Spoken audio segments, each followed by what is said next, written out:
one of Jedefre's black man timing. Let me put this on mute, yeah?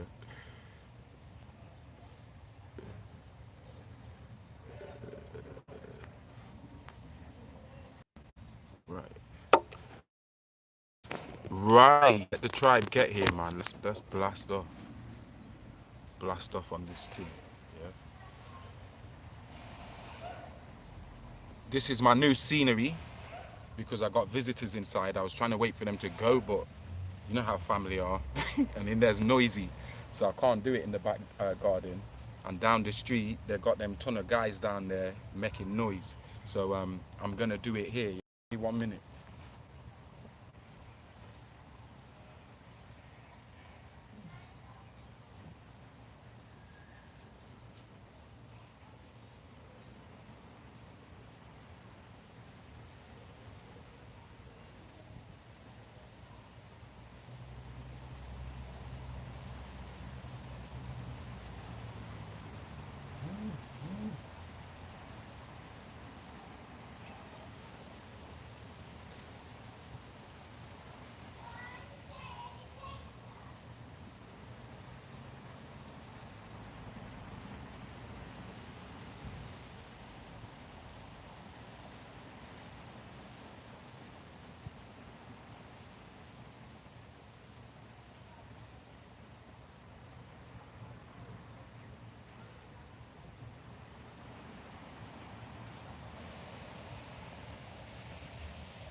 Right, let's crack on.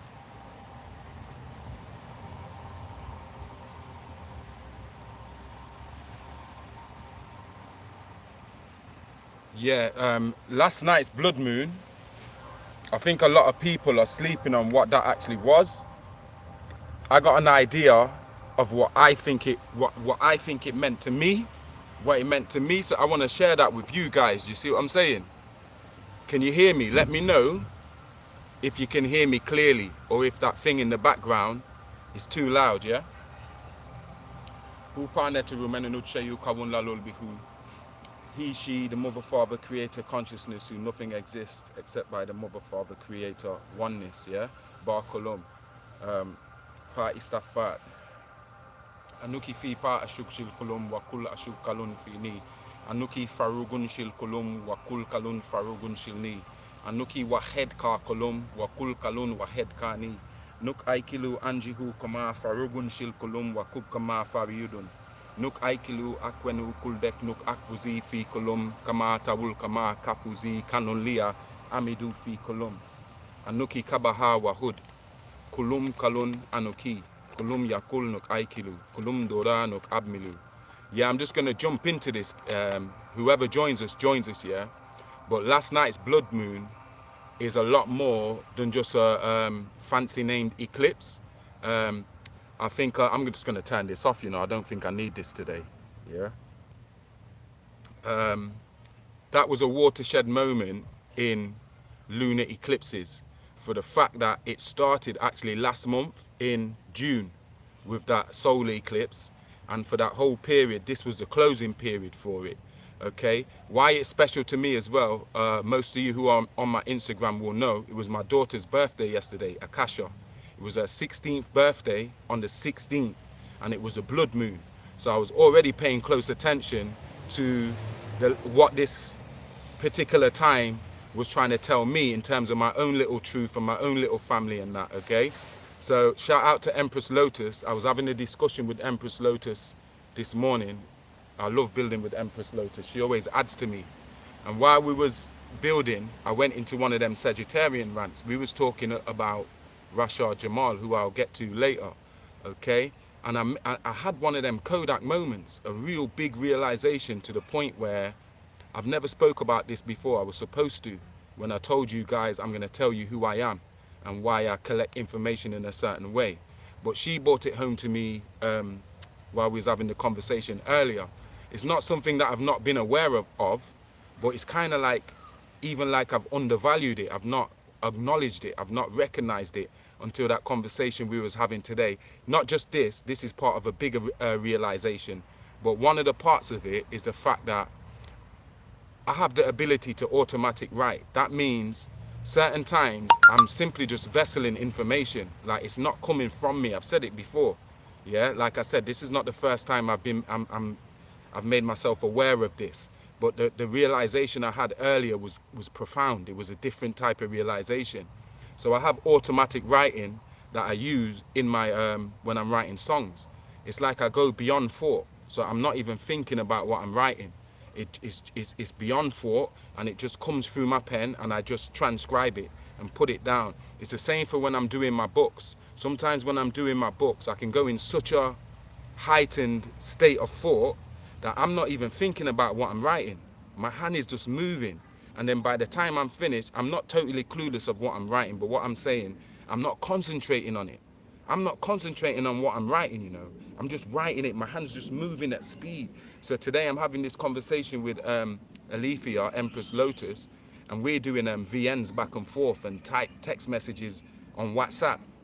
And you know how sometimes you try and type fast. It's just a habit we have when we're texting. So I'm trying to type fast, but I really am typing fast. So I've typed her a whole, I don't know how much it was, till she's had to say, yo, you typed all of that right now? I said, yeah.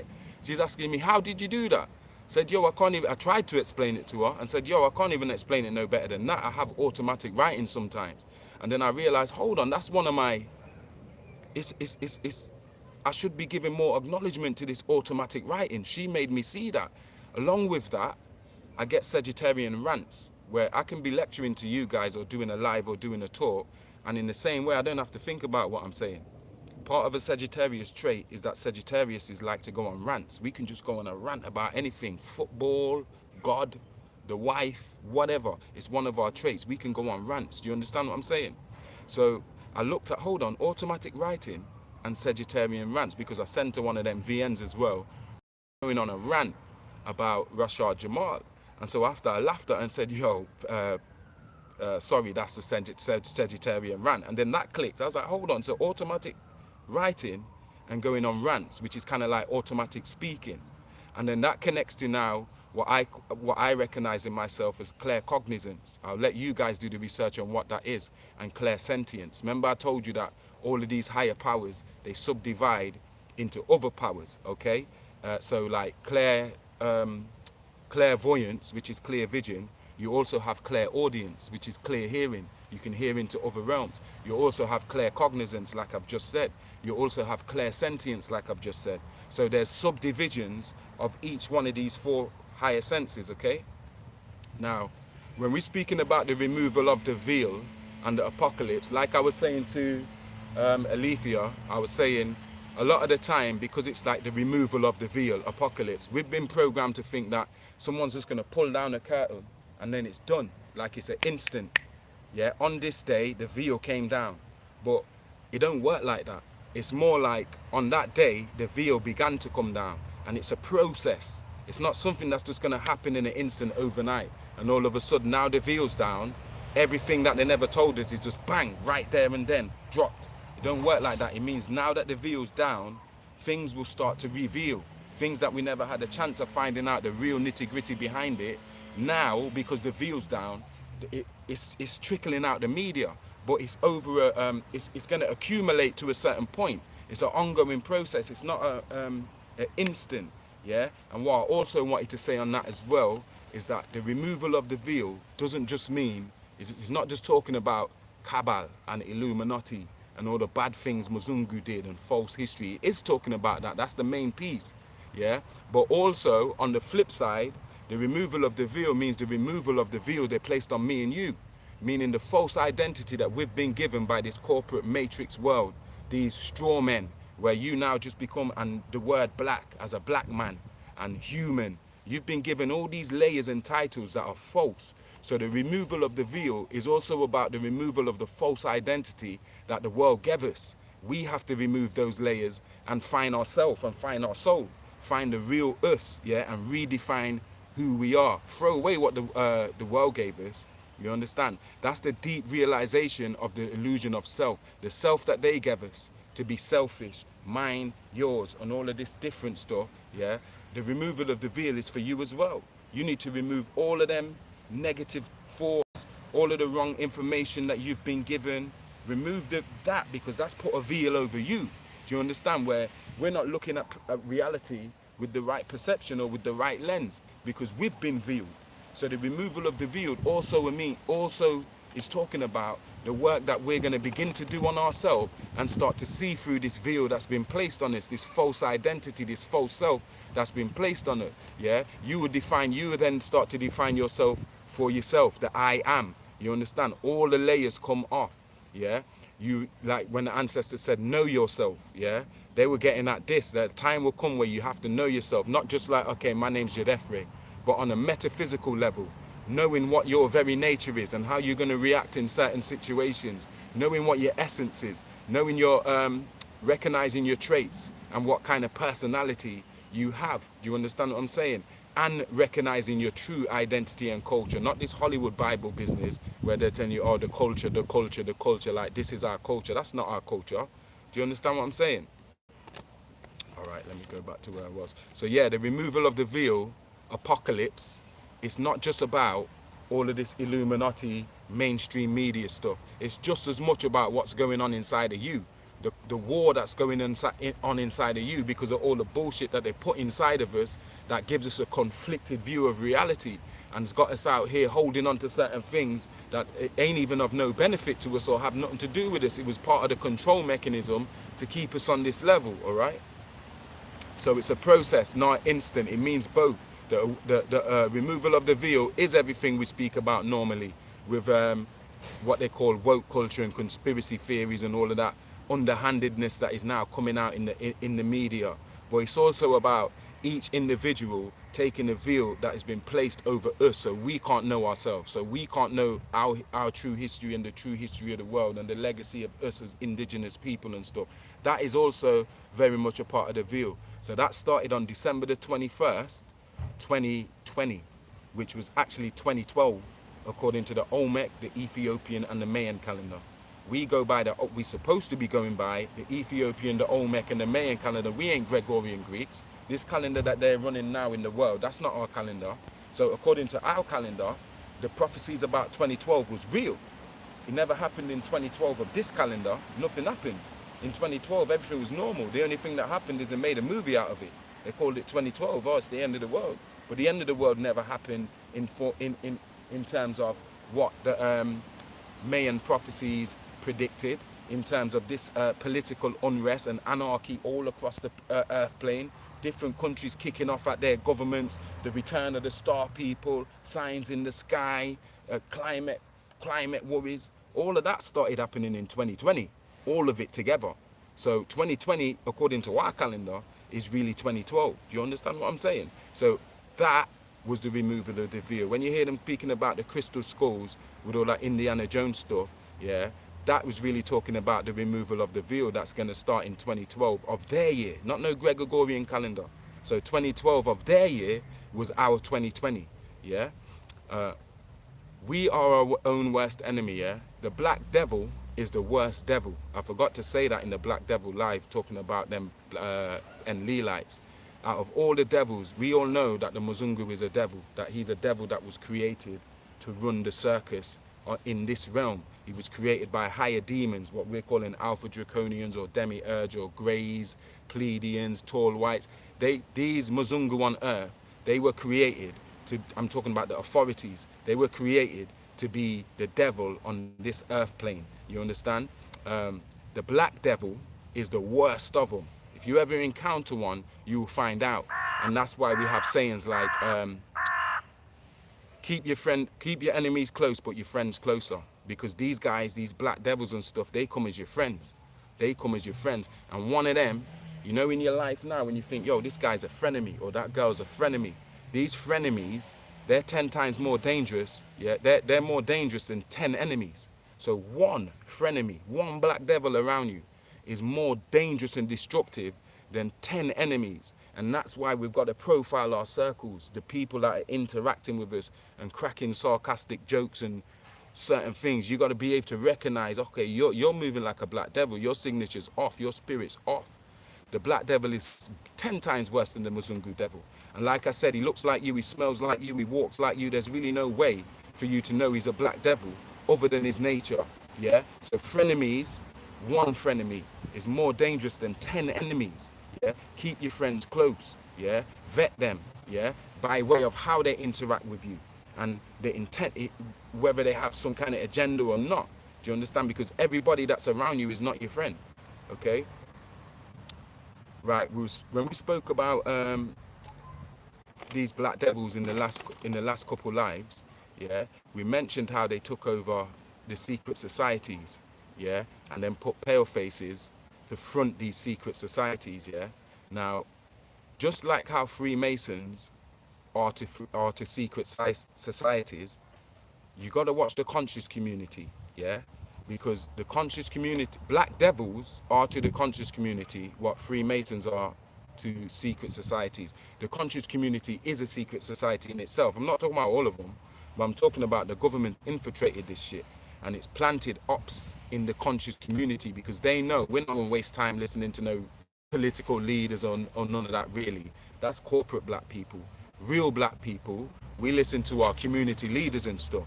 So now if they can come up and create certain counterfeit community leaders, then they've got us right by the balls, so to speak. You understand what I'm saying? So what they've been doing under our noses is certain one of these Enlilites and Vulcans, they push them into the conscious community, fund them, back them, build a following for them, and then when everybody's invested their emotion and their savior syndrome, because black people, I've said it so often, they need a savior. They act like they need a savior. They have to have a leader or somebody they can just go and consume from. So they don't have to go and do no work. They're looking for a savior. You understand? So then these saviors that they give you, because J. Edgar Hoover said, listen, we'll never have a black messiah again. This is COINTELPRO. If we have another black messiah, we'll make him. So not only Obama, in the conscious community, and I'm not going to call no names, I'm just using Rassad Jamal because he's thrown up in the time and timing is everything. So we've had all these revelations about these black devils and how they've infiltrated us. And then the next couple of days, this stuff about Rassad Jamal's being thrown up. Now, it could be that he's not one, yeah? It's just to give us more clarity on the subject to make us vet him and everybody else. Or it could be that bang on, yo, my man's one of them plants. Do you understand what I'm saying? And right now I'm really feeling like he may be one of them plants, yeah? And I could be wrong, like I say to you guys before. But I feel like they're planting these guys in the conscious community, and the only way we can tell the difference between them and us is the way that they act. Like they act offish, like they talk all this stuff about spirituality and black history and black empowerment and black gods and black women being God. But then behind the screen, behind their life, they messing with all type of weird ass women. They got some weird shit going on in their lives. It just don't add up. And then a lot of them, the way they present themselves on camera, there's no self-awareness. Now, the lady who did the video on Rashad Jamal, she said, yo, this is a dusty nigger. And just on that point alone, I would agree. Like, I'm not here to rip my brothers, Rashad Jamal or anyone else. But look at me, I got muscles. I could come on the camera with no shirt on. I've never seen my man say, you know what, let me just put a shirt on.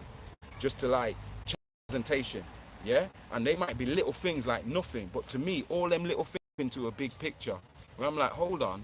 Do you understand? But anyway, let me get off his name because I'm not here to like rip down my brothers. And if he is proven to be a black devil, then I'll rip him down. But for now, I've just got suspicions about certain guys, not just him either. A lot of these guys out here, I've told you lot before, you lot are not new to my channel. I speak about these snake oil sellers all the fucking time and how their information is inconsistent. Because you got to understand, like I said, Grandmaster Jay said it, shout out to Leafy as well for reminding me of that. The only way you can suss out these guys is by their nature, meaning how do they act, man? How do they act around women? How do they act if you go and DM them now? I got people who DM me and are surprised that I talk to them. They're like, hold on, but everyone else like you, if I go and talk to this guy or that guy, they just air me out. They won't even respond to me. Like it's an ego thing. Do you understand? Or somebody else might say, okay, I don't like him because he hoards information. If I ask him something, he's not going to answer me. It's like he just wants to hoard up all the information. So like I'm saying, there's certain traits, there's certain signatures, energy that these devils carry. They can't hide among us for too long if you're using the inner eye, yeah, and you're looking at the things that you can't fool people on. Energy can't lie. Energy does not lie. If you know how to read energy and listen to energy and listen to what people are not saying, you're more likely to catch them out. Because a lot of these conscious creators, I ain't never heard them call on the Most High, like in a real vivid way. You know, Jedefre, I don't start my life without calling on the Most High and giving the glory to the Most High. That's Anu and Antum, the male and the female. I'm giving the glory to both. I want y'all to know I'm not out here chasing no glory for me. I'm doing this because it's what I'm sent to do and it's right and our people need it. Fuck all else. I don't care about a like. I don't care about having a big platform. I don't care about gal and none of that shit. I don't care about who don't like me. I don't give a shit about none of that. I'm come to do a job and get off so I can be gone. And I can say, yo, I did the job well. It's done. It helped people. Bounce. You understand? But some of these people are looking for camera time. They're looking for camera time. It's not like that with them. That's why the information is inconsistent, because they won't admit to you they don't know something. I've told people before, yo, I don't know. They've asked me a question and I thought, yo, I don't know, mate. I've said things before that are wrong and I'm happy to be wrong. I'm a human just like you. Some of these black devils, they can't be wrong because they making a facade. They want you to invest in them. Do you understand what I'm saying? So they always have to be right. Everything they say, that they're unteachable. Everything they say has to be right. Do you understand what I'm saying? And they're pivot pilots, yeah? And that's why I used Rashad Jamal initially, because I felt like this is from my own experience. I'm not telling you whether to like him or listen to him or not to listen to him. That's totally up to you. I'm talking about me. When I sat down and said, let me listen to this guy, man, and feel him out, because that's what I do. I feel everybody out with energy, because energy is my first language. So if someone says, okay, Rashad Jamal, he's the new cat, I'm gonna sit down, listen 4 or 5 of his stuff. I wanna hear what his theme is, you understand, what his main point is, like whether he's militant, whether he's not, whether he's mannerable, whether he's agreeable spirit, whether he's disagreeable, whether he's a warrior, you understand? Give me a minute.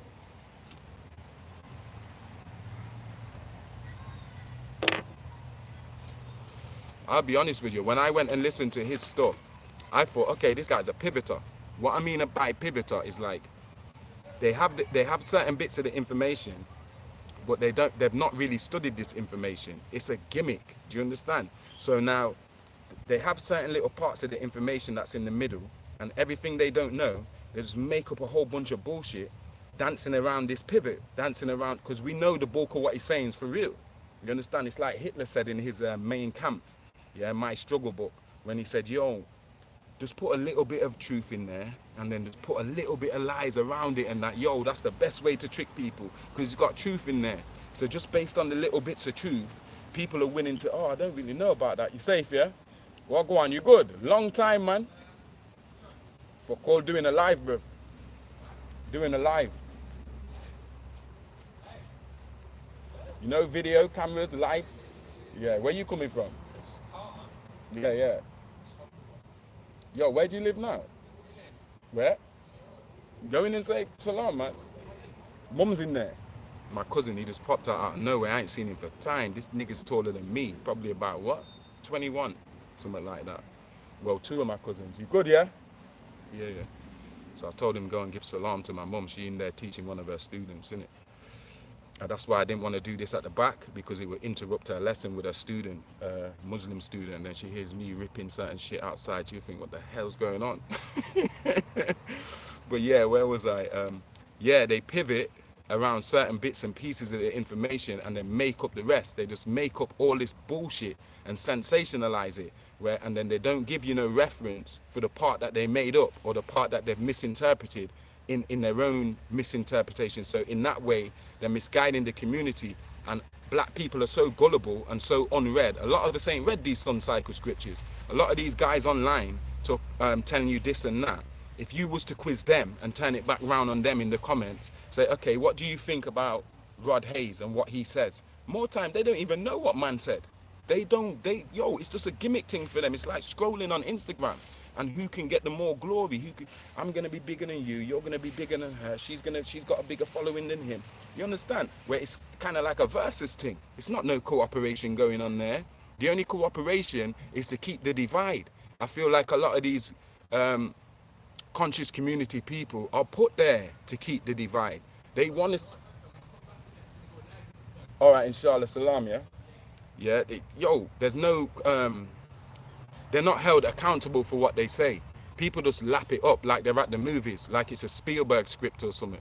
There could be all sorts of stuff in there that's off. So if you're not clued up about your own stuff, like you don't read the scriptures for yourself. When I say scriptures, I'm talking about our scriptures. And no matter how you feel, there's 3 scriptures right now for black people on the planet. Yeah, and Rod will tell you the same thing. Yeah, and that's the Holy Tablet, yeah, the sacred records of Atum-Re, and the sacred tablets of Tamaray.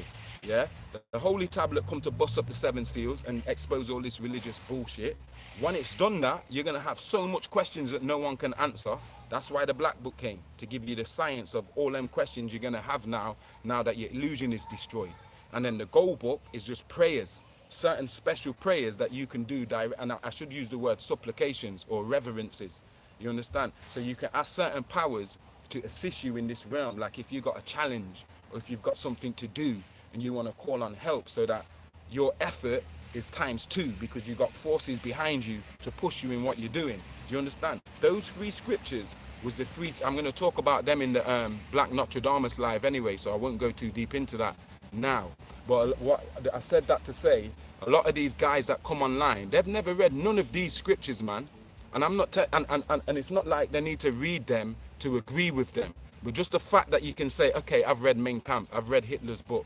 So now if somebody's trying to come from that angle and speaking about Mein Kampf, I'm familiar with the thing. If you're not familiar with the thing, you don't really have a right to be telling people or teaching people or even having an opinion about it, because you don't even know what you're talking about. And I feel like a lot of them, the moon is, the ritual last night has made me see that a lot of these guys, they don't really know what they're talking about. It's a gimmick thing. They heard tidbits here and there, and they use it to pivot around a certain point. And from the jump, they've got the wrong intentions behind what they're doing. A lot of them want to blow up. They're doing this because they want to be famous. They want to have 5 minutes of fame. They want the lifestyle that comes with being a YouTube creator, a successful one.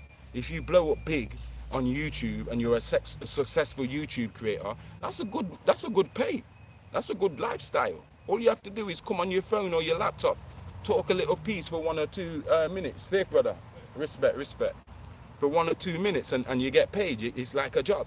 So a lot of these are addicted to that lifestyle. They care about if YouTube's going to defund their page or not, or if they're going to get blocked or not. Do you understand what I'm saying?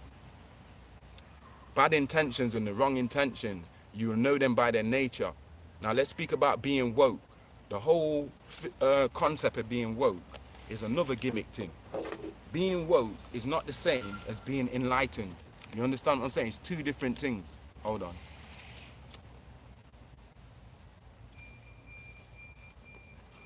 Being woke is a group, a hive mind thing, a group think, yeah. Whereas being enlightened is personal.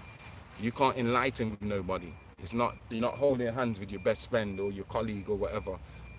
Enlightenment is something inside of you that's personal. Woke culture that we've been given today in popular society is a hive mind thing where everybody's woke.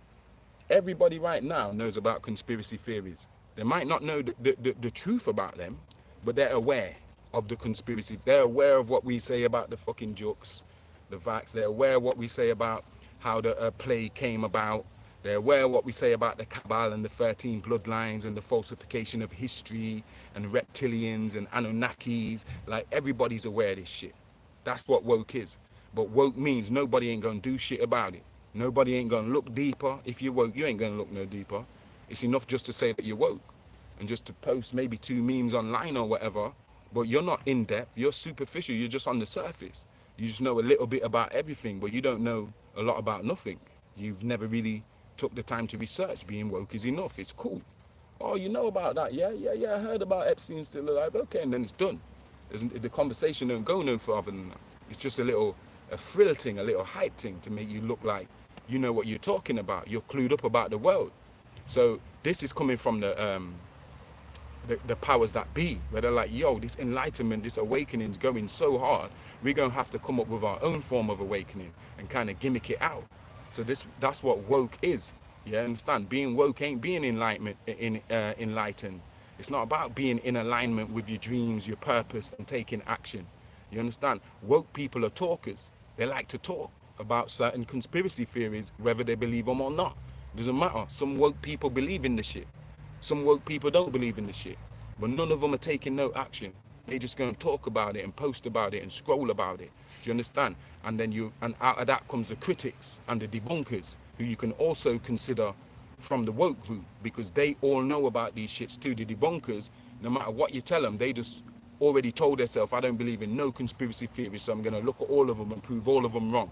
Even if they see evidence that says it's right, 9 out of 10 of them will continue on this debunker quest. You understand what I'm saying? They are woke people too. Like I said, it's a group thing. Enlightenment is personal. That's something you must experience for yourself. Nobody can't really explain it for you. Nobody can't walk you down that path. You have to walk down that path yourself. Do you understand? You have to go inside yourself to be enlightened. Yeah, you have to be in alignment with yourself and your golden path and the reason why you incarnated on earth.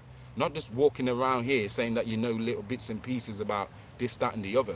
Do you understand what I'm saying? So to see these black devils, look at them. Some of them are happy to be woke. Yeah, check their actions. Are they egomaniacs? What else do they do other than come and hug the camera and do 5, 6, 7, 8, 9, 10 videos a day? Yeah, I've got 2 videos planned for today. I've been doing videos for time. This is probably the first time that I plan to do 2 videos in one day. There's some people doing 10, 20 videos in one day. I'm not saying it's wrong, but I'm just saying, look at these people, engage them. What are they doing? Why are they doing it? What's their intention? Have they got an agenda?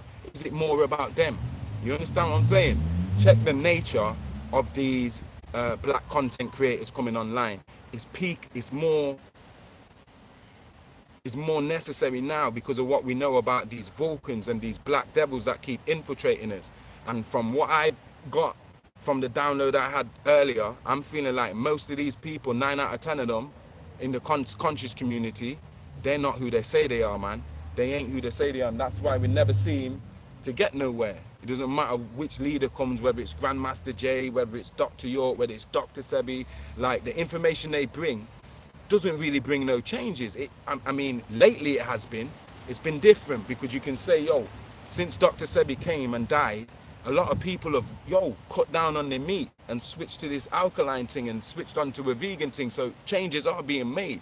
But what I'm saying, ultimately, before we came into this period of awakening, we were just having leader after leader after leader being shot or locked up or character assassinated with no fucking change, really. It's the same, you wake up and it's the same hood. You see what I'm saying?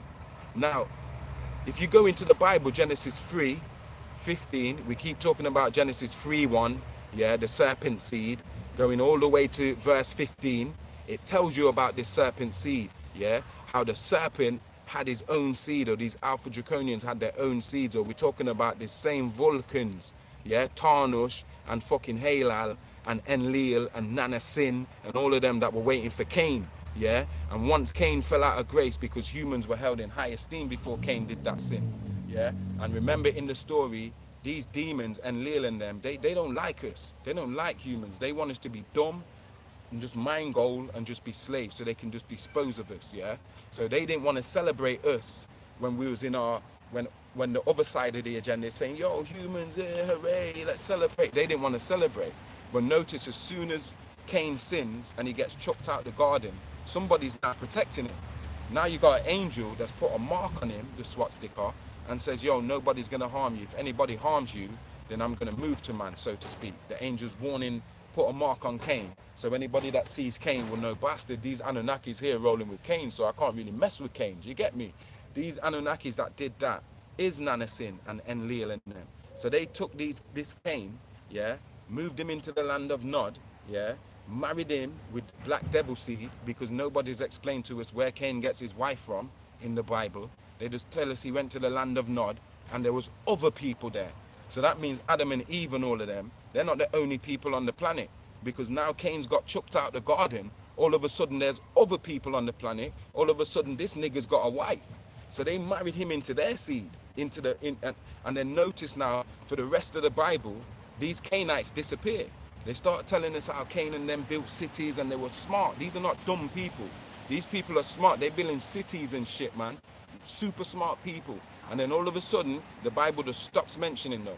No more. You don't hear about Cain no more, or his tribe of people being named after the same Enosh's seed. Because remember, you have you have Cain and Abel. Cain kills Abel. So Adam and Eve have another son who's called Seth. And then Seth has a son who's called Enos. So all the tribes in the Bible are tracked back to Adam through this bloodline of Seth and Enos. And then you got a separate bloodline of these Cainites who got dashed out the garden and went to the east, to the land of Nod. We're talking Sumerian, Iraq and all them places there, yeah? So now you got these black devils over here, and in the Bible, the story just goes dead. After a while, they stop telling you about these black devils. They never really mention them again. It's left to you, me and you now, to pick them out in the Bible. Like, hold on, Paul's moving like a black devil. He's a black devil. He's a black devil. He's a black devil. You have to find them yourself, because the Bible goes quiet on them now. It tries to hide them. They did that deliberately. They wrote themselves out of the story so that we can't track them in the story. They go dead after about, I don't know if it's Genesis 16, but let's just say Genesis 16. We don't hear about these guys again. That's it. Yeah, and that's a significant story and a significant tribe of people. How come it just goes dead? How come we never hear about them again? What happened to them? These are things that you should be, if you still attend the church or you're still around church people and that, they're going like they know shit, you're supposed to be putting these questions to them. Do you understand? And holding them to a standard so they can hear themselves. Bear with me, I'm getting somewhere, yeah?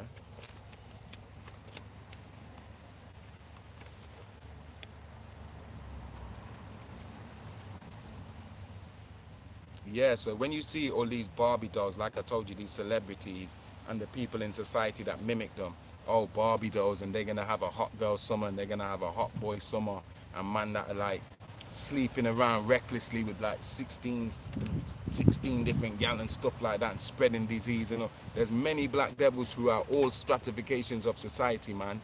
Yeah, and you have to look at the actions of people right now. Don't look at their titles or the money they got or the house they live in. None of that shit. Look at their actions and how they interact with people, especially their own people. When you're dealing with the black devil, look at how they interact with, if it's a man, look at how he interacts with black man. How does he interact with other black men? How does he interact with black women? You understand? Does he respect women? Do you understand what I'm saying? And see through the mask, because a lot of these people also are actors. It's not just Biden and them. These black devils are out here acting too. They acting like us. They not us. Yeah? So look at their actions, man, and go back to the story about the serpent seed and track them in the Bible and see how they move in the Bible and relate it to how people are moving now out here. And then you'll see them. You'll see them full on. Yeah? As I said earlier briefly, black people are suffering from savior syndrome. We have been programmed by religion to sit down on our ass, pray to an apathetic God, because he don't give a shit. We've been in slavery 500 years. He never came or sent no help for us or nothing. He gave them people our land while he sat back on his ass. You understand? So we've been programmed to have this savior syndrome, praying to Yahweh, praying to Allah, praying to Jesus or Theos to come and help us and save us from this plight. You understand? When really and truly, their gods don't give a shit about you. They're laughing at you, man. And so they stuck you in that savior syndrome. That you're just going to sit down and wait one day for Jesus to float out the clouds. Or you're just going to sit down on your ass and pray every day, 5 times a day in this ritual what you're doing. The same thing every day you're asking Allah. You're saying the same thing in your prayers 5 times a day, like this God is deaf. Either he's deaf or he don't give a shit. Do you understand? Because you should only have to ask him once. In fact, you shouldn't even have to ask him. Yeah? You asking every day, 5 times a fucking day. Yeah? You fasting every year for a whole month, starving yourself. You're doing all types of shit. You understand what I'm saying? Because the hadith says that Jesus is going to come back and Muhammad and the Mahdi. And so you're just sitting down, waiting. So you're not going to take action. You're never going to take action. You understand? You're just going to sit down and wait on a savior. So any person that comes in the community that looks like bastard, he might change it for us, you know. Oh, yo, let's flock to him and worship him. He's the new savior. Oh, let's just, yo, you understand what I'm saying? This guy can do no wrong. They did it with Obama. They did it with Rashad Jamal. They did it with Young Pharaoh. They did it with Grandmaster Jay. They did it with Dr. Malachi York. They did it with Elijah Muhammad. They do it with Farrakhan. We did it with all the leaders we ever got, even the women ones. We want to worship people. We want to savior outside of ourselves because we've been brought up in these stupid ass religions, man. Do you understand? We've been washed out with these religions and stuck in English. And we sit down for 500 years praying to these gods, man. And nothing ain't changed for us. They ain't shit changed for us. You understand what I'm saying? So a savior is not the same as a messiah. A messiah is an example that's supposed to come here and untangle certain shit when we confuse and show us by his example what we should be doing. You understand? For ourselves. Not worshipping him. This same savior syndrome that did it with Jesus. Do you think Jesus wanted people worshipping him? He's telling people, don't worship me. Worship the Most High. Like I'm telling you about these content creators are telling you when they say, oh, I'm a God, or the black woman is God, and there's no reference to the Most High. That's like them saying they're the Most High. If I tell you I'm a God, that means I got to give credence to my God, the God of gods, or the Most High. Do you understand what I'm saying? Anything else is bullshit. All these sisterhoods out here that think that black women isolating themselves in these little sister groups, yeah, where they don't need a man and all men are shit, that's another black devil thing. You understand? Because you can't find me no white women that act like that. That say, okay, look, she's a strong white woman. That's a white woman sisterhood group, yeah? Or these are strong, independent Asian women. Or these are strong, independent Japanese women. Or these are strong, independent Chinese women. Or these are strong, independent Italian women. Or these are strong, independent Russian women. The only strong, independent bullshit is you, black woman. They telling you you can do better on yourself because they don't want you to have protection. Is why all these black women keep coming up missing and shit. All them rest women, they got protection. Yeah? We so fucked up that we can't even have conversations. Yeah?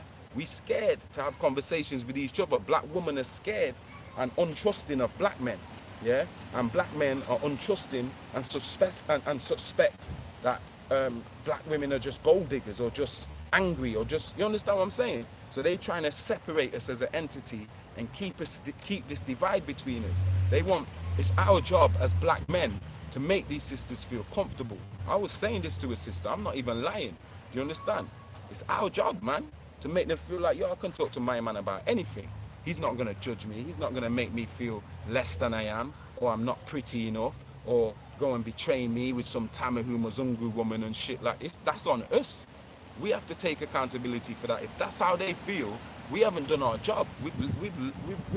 We've lost what made us us. When everybody else, you can't go and shoot down Japanese women. Japanese men are coming for you. You can't go and shoot down white women. Yo, them white men are coming for you.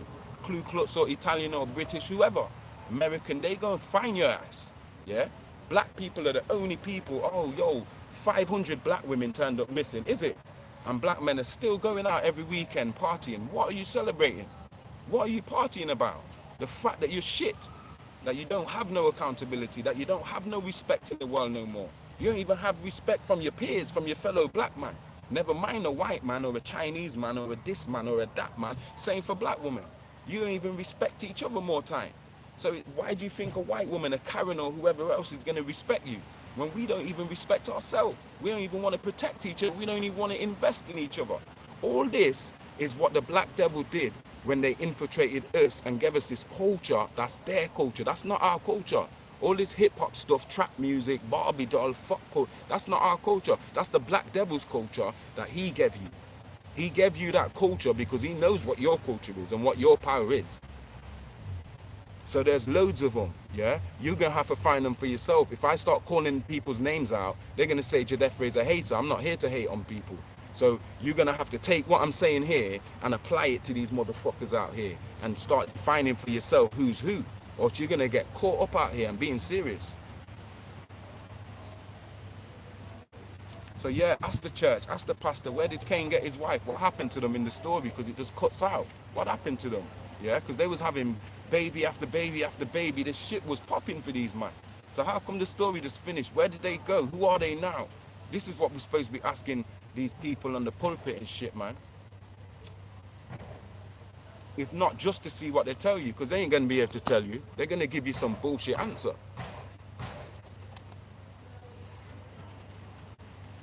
So a Messiah is an example to show the people the ways of preservation and the ways of ascension and shit. From you're talking Osiris to Yeshua himself who came in the Levant, to all the real holy men, sages, scribes. I don't like to use the word prophet because we already talked about how these are counterfeit, composite characters. So I'd rather say wise men and women, sages. Do you understand what I'm saying? They're different from a savior. That's not a savior. A savior now is from religion. Like, we don't have no fucking saviors. We didn't see Osiris as a savior. We seen him as a Messiah. They ended the words in religion. So we can just be stuck on the savior thing. So we looking for the next leader now. Young Pharaoh, they wrote him off. Rashad Jamal, he don't look like he's coming out anytime soon. So now they looking for the next spot. It's not going to be me. I don't want to fucking follow him. I don't even have followers. All of you, the few of you who are watching now, me and you, we're students. We students and teachers both. Sometimes you might teach me. How about that? These guys out here ain't saying that to you. They trying to go on like they some holier than thou fucker. Yeah? And that, yo.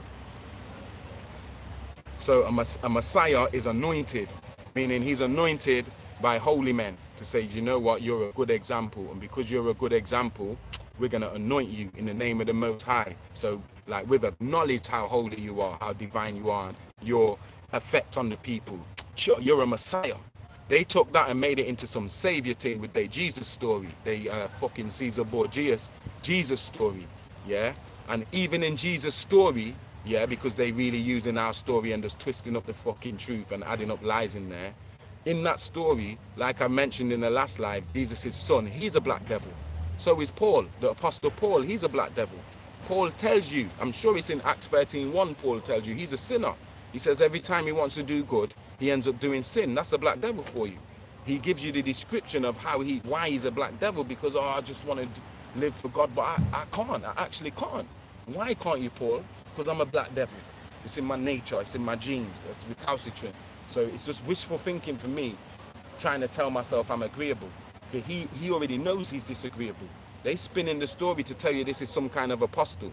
Jesus never seen mine, or Joshua never seen my man as no apostle. He seen Barnabas more as an apostle, who was his family. Do you understand what I'm saying? That's why you never see this Paul, whose really name was Saul. You never see this Paul and Barnabas together. There's one passage in the Bible where they mentioned to Paul, Barnabas is coming, and my man shot himself. He ran off. Why? Because he knows, yo, Barnabas knows who I am, that I'm false. So I didn't even want to stick around for when my man comes. If you know anything about Barnabas, which is a book they didn't put in the Bible, this is Jesus' nephew, Joshua's nephew. Do you understand? They never put that in the Bible because he kind of like proves that all this shit the Christians are saying is bullshit. His shit's more like the Dead Sea Scrolls, where he's saying, yo, Joshua never said he was God. Joshua said he's just an example, and that we're going to be examples just like him. So there's like, yo, we're not putting that book there in the Bible. This is his nephew. Forget these four, Mark, Matthew, Luke, and John. Yeah? Well, John is his family as well. But forget Mark, Luke, and Matthew. These guys are liars. You got people like John, Barnabas, Nicodemus, because Jesus had secret disciples. I keep saying Jesus. Joshua had secret disciples who were Essenes, or what you call Magi, Shriners, Masons. You understand what I'm saying? But a lot of us, we don't know these things because we ain't never studied the Bible. We just out here listening to a bunch of fucking content creators who also ain't never really studied no scriptures. They never read the Torah. They never completed the Bible. They never completed the Quran, not even once. Do you understand what I'm saying? But they out here trying to teach over, they're out here misleading you for real, because put it like this, if I didn't feel like I know what I'm speaking and I'm speaking what I know, I would never come on camera talking about I'm trying to pass no information to you guys, because I got to carry that. I got to say to myself, bastard, I don't even know if that was correct. If that weren't correct now, that's on me for misguiding you lot. So if people are happy out here to just pivot around facts with all type of fuckery, then that means, hold on, your nature must not be like mine, because I can't do that shit. Do you understand? Because I got a conscience. So you must not have a conscience. Okay, your nature's different. Rich people don't have, you understand? You have to start looking at these guys like this to find them, man. That's what you got to start doing. And in order to do that, if you're not read, that means you got to start studying harder. Yeah, so you don't have to rely on these people to share their notes with you. You don't even have to rely on me. When you come online, it's not because you need something from any of us. It's because you know we're at war on both fronts. We got this side coming at us, and we got black devils in the camp. Yeah, so we shouldn't just be coming out here just to consume no more.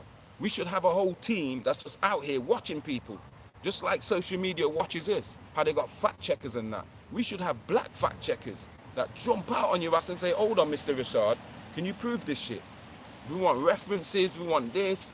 We've been, black fact checkers said that's bullshit, mate, yeah? So we fucking censoring your ass. We need that shit.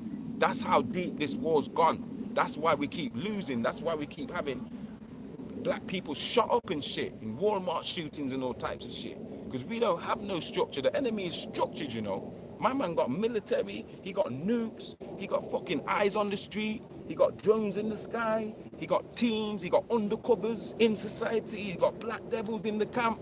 You understand? What we got, all we got is Instagram. Oh, let's go on Instagram and flick and just be in our feelings and just spend all our time just doing this shit. So we never gonna get to this stage where, okay, black people, now we got standing army. Like, shout out to Grandmaster Jay, at least he achieved that. You got people out here criticizing him. What have we achieved? We ain't even achieved half of what he's achieved. You can have whatever opinion you want about him. At least he mobilized, man. Now, like I said, he could be planted. I don't think he is, after having my reasonings with people, my people. Do you understand? But at least he did that, man, and he's suffering for it now. How many times did you think about him this week, black people? How many times did you say, yo, I wonder if my man's trials come up? I wonder how he's doing. I wonder if or not. Even that for. I wonder if he is or if he's not. And you look what the man did for us. We was all happy to go on like this guy was the fucking second coming. Like a couple years ago, he was the new Malcolm X. He was the second coming. Yeah, everybody's sending money. Yeah, he's on everybody's channel. He's going to unite the world as soon as he gets in trouble. Where's all these roadmen? These gangsters, these gangbangers that hang about on the block with guns and shit. And if you step on their shoe, they want to shoot you in the face. You understand? If you sleep with his woman, he might shoot up your mom's house or something. But where are they now? Now that the community needs them, now that the youths need them, now that we need each other, where are all these gangsters, these roadmen, these men that are quick to shoot a man, shoot a nigger? You understand? Stab a nigger. Where are they? How they ain't out here stabbing no police or no Muzungu or nothing?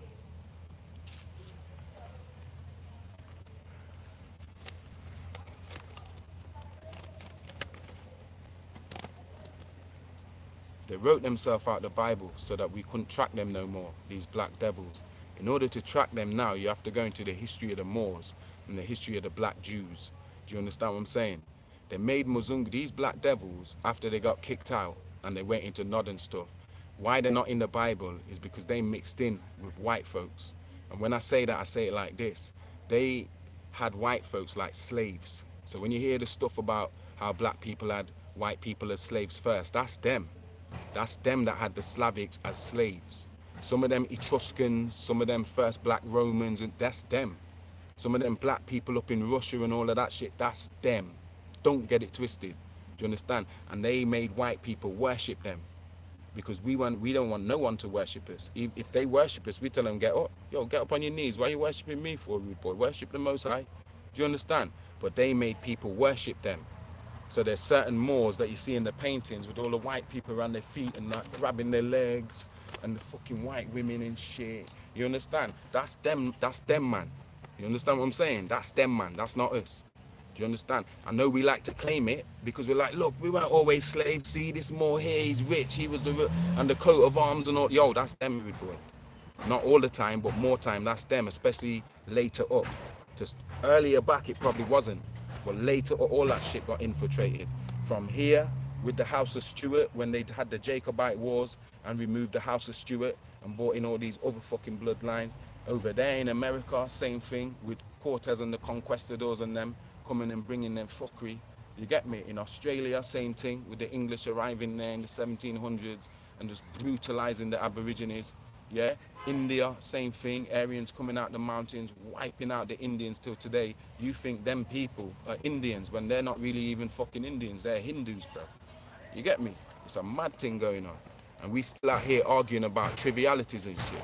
And we got black devils in our faces that are getting money. We're sending them cash apps. We're sending them Patreons. You understand? We're flooding up their lives and making them celebrities. And the real niggas out here like me, YouTube can just censor. Yo, put an algorithm on my man. Keep my man down, yeah? Push this guy. As soon as you go on, throw my man up. So as soon as they go online, they must see his face like a black Russell Brand and shit. Yo, Dan, I hope you niggas are seeing what's going on. Because these black devils, they got us by the balls. A lot of people, they'll say, yo, that Jadefre's chatting shit. He's hating. They're not going to get it.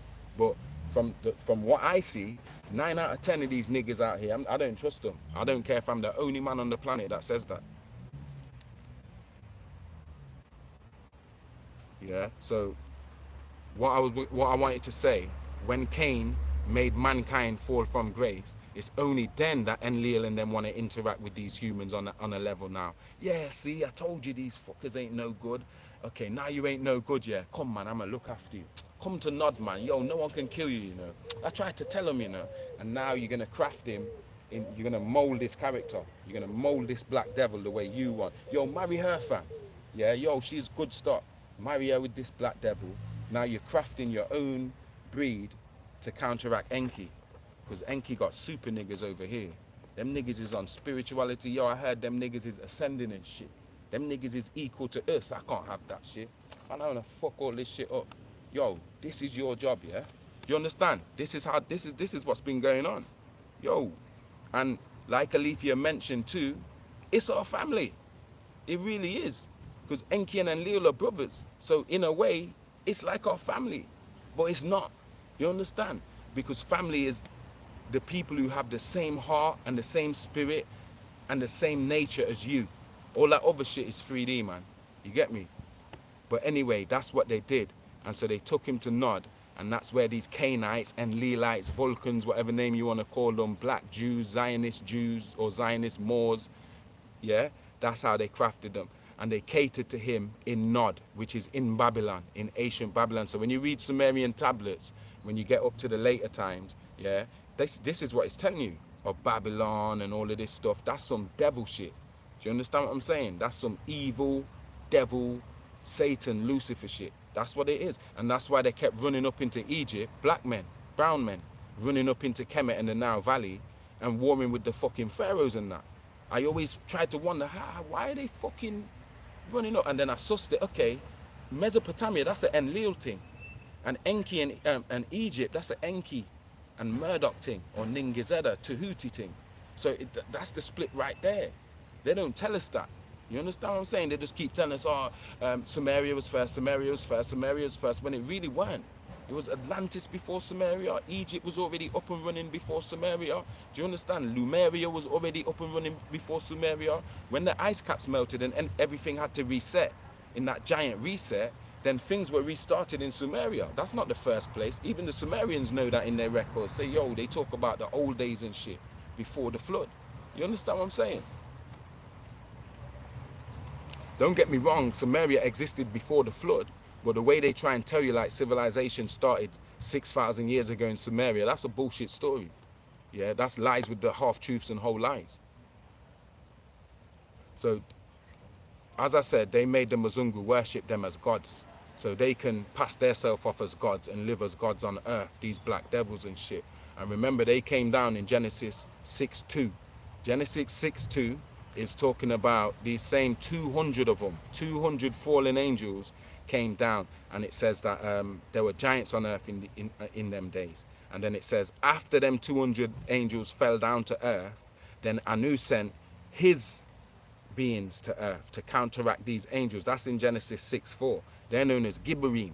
So Genesis 6:2 is Nephilim, fallen angels. Genesis 6:4 is Gibborim, from the word Jabbar or Gibor, which even in Bantu, African, means mighty one, men of renown. So it means the same thing in cross languages. It means that in Aramaic, it means that in Hebrew, it means that in Bantu languages like Kiswahili, yeah? And what's the other language where it means that in? To fall down. I think it's Sumerian, yeah, from Nafala. Yeah, so these, Gibborim. Sorry, Arabic, because Arabic is Jabbar. Gibor is Jabbar. So one of Allah's name is Al-Jabarin, meaning the majestic or the mighty or the renowned. Do you understand? So Jabbar in Arabic is a like dialect. It's like when Jamaicans speak English, they say it different, but it kind of sounds the same, but it don't. Even though it's English, it's not. That's how Arabic and Hebrew is. If they say shalom, they say salam. It's kind of the same. Do you understand what I'm saying? If they say Dawid, beloved, they say Dawood, beloved. Do you see what I'm saying? It's kind of the same. So when they say Jabbar, these ones say Gibor, but that's the root of the word Gibberin in Genesis 6:4. That means mighty one, legends, classical heroes, men of renown. We're not talking Nephilim here. Yeah. So these black devils came down, I told you guys, 12,000 years ago. Yeah. And then a little after, they had other groups coming down, like fucking them tall whites, the Ashdar command, who followed them down here. Do you understand? But it was originally 200 of them. So them 200 manifesting on earth started mixing in. Yeah. They mixed in and they created their own breed of man through this Cain in the Bible who went through the order of sin. Yeah, so you can call them Enlilites because it's Enlil's adopted children. He adopted them to accomplish his agenda to upshow Enki, because these man's rivalry is peak. Yeah, it's bragging rights. It's bragging rights business. They don't get on. Do you understand? So these are his adopted son. You can call them Vulcans too because they're that serpent seed going back to Genesis 3 verses 1 to 15. Yeah. So like I said, these fallen angels, they catered to Cain and they multiplied them. They became a people. Do you understand? It's not just Cain. They became Cainite, a people. Do you understand? And when they're telling you how Jacob was breeding certain people, white man and that, he was using these Cainites and breeding them down. Do you understand? And that's why the word Cainite and Canaanite, yeah, is kind of the same. It's the same root. Phonetically, it's the same. Yeah. Hold on.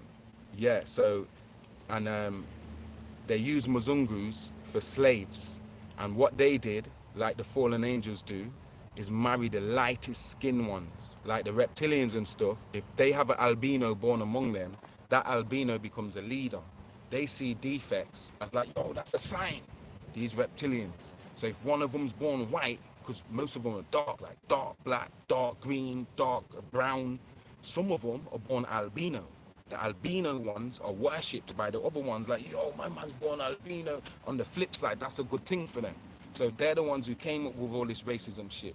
So these same black devils, the Cainites, these Enlilites, these black, who would become the black Zionist Jews, yeah, of today, the real Cabal, yeah, the 13 bloodlines, they have the same nature as the fucking fallen angels. So what these Canaanites started doing as well is marrying lighter skinned women. You understand what I'm saying? Mixing themselves into lighter skinned women. The Moors did it too. The same Moors. I'm not talking all the Moors, but a lot of the Moors, they was marrying white women and Arab women. It became a status symbol. I'm talking in West Africa here in the 12th and 13th century and shit, when Mali was running and Songhai and Ghana and Morocco Empire. These niggas was out there marrying white women. It became like a status symbol for you to have your main wife is a white woman. So them niggas was mixing themselves out into these other bloodlines, and that's why I say when you speak about certain other bloodlines, even though we know they're not the real cabal, they still have a relation to black people because they are only who they are because they have more blood in their blood. The Queen and them, the Windsors and stuff, they are who they are because they come from these same black devils who mixed out with these white women and made all of these fucking what you call aristocratic or noble fucking bloodlines, the black nobility. You see what I'm saying? And there's levels to this shit, and they use it as a shield so that we don't never see them, as you see on the we've been revealing for the last couple of days. Yeah. So they started marrying these fair women, man. Yeah, Cain and his people started doing the same like the black devils was doing, and the Israelites too. I'm talking about good black people. They slipped up and started mixing with Hittites and Girgashites and other people. You can read it right there in Genesis, in the story of if you go into the story of King David and stuff, and you see the Anunnakis telling King David, yo, wipe out them people, yeah, don't leave none of them, don't take their women, don't marry their women, don't sleep with their women, like just wipe them out and don't let them live in the area with you. And on certain times the Israelites was like, sure, let's just leave these lot, or let's just take these women, or let's just, you understand, they didn't really listen. And so they ended up mixing with these women, or they ended up following the gods of these geezers and getting into these geezers' pagan religion and all of this stuff. So they slipped up too with the mixings to the point where there was only one tribe left. All the tribes had mixed out. There was only the tribe of Judah that was left. This is according to the Bible story. But they don't tell you this on the pulpit. They're just giving you this New Testament Jesus crap.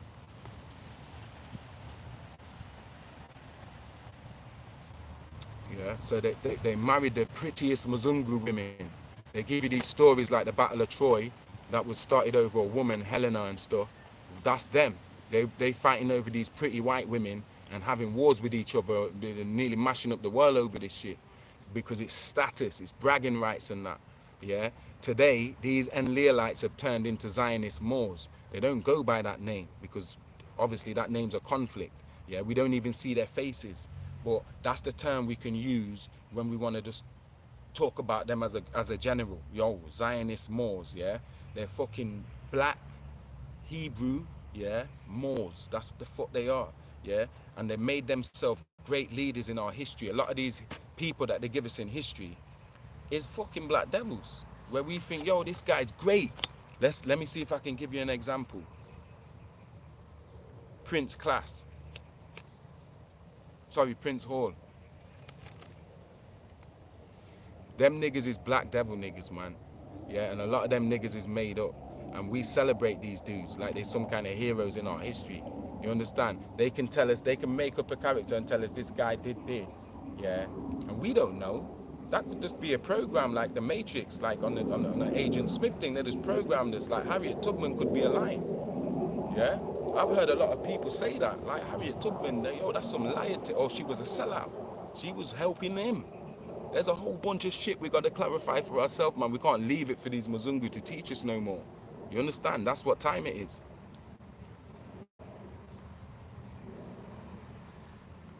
So they made themselves great leaders. They infiltrated our organizations and they killed our real heroes like Malcolm X, Fred Hampton, Bob Marley. Powerful people, powerful enough to change the whole fucking world. One person, that person, Bob Marley, he was powerful enough to change the whole fucking world. Cross culture, outside of reggae, cross the music, the whole shit. He transcended reggae music. Reggae music wasn't powerful enough to contain Bob Marley. You can do the same with fucking, who else? Who else can we say did that? Fred Hampton. In the time when it was black versus white and there was no in between, he was one of the bravest souls to come out with that. Yo, we all fucking human. It weren't white people who came up with that shit. It was man like Fred Hampton who came up with that shit and said, yo, we're all one. They're good white people and bad white people. There's good black people and bad white and black people. He was lecturing at universities. He had white folk in his crowd, Native Americans in his crowd, Asian peoples in his crowd, and of course, black people in his fucking crowd. He had the solution. So they, yo, shoot him quick. Get him out the fucking way, bruv. He's too powerful. His black devils sell him out, and they run up in his house while the man's in bed. He's in bed asleep, and they slaughter man in bed asleep, dead. Do you understand what I'm saying? Come on now, they killed Bob Marley. They gave that nigga cancer. Nigga smokes weed every day. He's telling me about fucking cancer. In Jamaica, Jamaican weed. Every day. Rasta man. Yo, give him cancer and take the piss out of him. Put them cancer pants on him in the fucking... No, what did they do? Put the cancer pin in his shoes. So when he's playing football now, somebody dug him in his toe. He thought, yo, what the fuck's that? Gone in, took off his boots now. Probably don't even know what the fuck that was. All of a sudden now, this nigga's sick, going skinny in the motherfucker. Do you think that is? There's people who's admitted on their deathbed said, yo, I had a part in it. We killed Bob Marley. This nigga was too powerful. This nigga was stopping wars in Jamaica and shit. Jamaica's garrison politics. Do you know what garrison politics is? I'm gonna tell you like this. Garrison politics means if I'm Republican and you're Democrat, that means this whole area is Republican because I'm here and I'm Republican. That means if you're a Democrat and you get seen out here, it's on site, Bloods and Crips shit. The fuck you doing around here? This is Republican town. You dead, nigga. You understand? And then if I go over there in Democrat town, yo, what you doing over here? You're a Republican. You dead, nigga. So they was killing Jamaica with this garrison politics business that's still killing Jamaica now. Mash up Jamaica. It took Bob Marley to go out on one of his performances and make a speech and say, listen, man, and make people stop. Do you understand? It took Malcolm X to go outside that fucking police station and make all them black people move when the police was out there saying, yo, go home. And the whole crowd was angry because one of their brothers been shot and we want, yo, the police to do something about it. You understand? Yo, call Malcolm X, man. He's the only guy that's going to move these black people, man. Yeah? They call Malcolm X there, tell him Wagwan, yeah? Okay, listen, Mr. Fed, we want you to go down, take us down the fucking hospital to check on our fucking brother and make sure he's good. If you do that, we'll move the crowd. Okay, Malcolm, we're going to do that, yeah? Yo, guys. Yo, the whole fucking crowd just moved, man. Do you understand the kind of power that we're working with when you're talking about a Tupac? You understand what I'm saying? Or certain people who have been given that magnetic power to change, to make a ripple from their community through the world. A ripple. Do you understand? We let them be killed, and we out here fucking around with these black devils, man. They killed our real heroes, man. The dead presidents, man. Fred Hampton, Bob Marley, Malcolm X, Nipsey Hussle. Yo, rest in peace, man. Yeah? People powerful enough to make a difference. They had to infiltrate us. And to infiltrate us, they need people that look like us. Black devils. That's when they're like, okay, Mr. Paleface, you did a wicked job. Let me take over from here now, man, because you niggas is fucking up. Now I'm going to put myself in that Nubian movement and stir that shit the fuck up. Or I'm going to jump in this Moorish Science Temple. When I'm done, there ain't going to be no more Moorish Science Temple. The things are going to be a joke thing. Yeah, let me jump in this Nation of Islam and stir the pot. Now we don't even know if they're going west, north, east, south. We don't even know if they fucking Muslim no more. Like, this is what the black devils do. And we allow it because we need a savior. We need a savior out here. We need Buddha.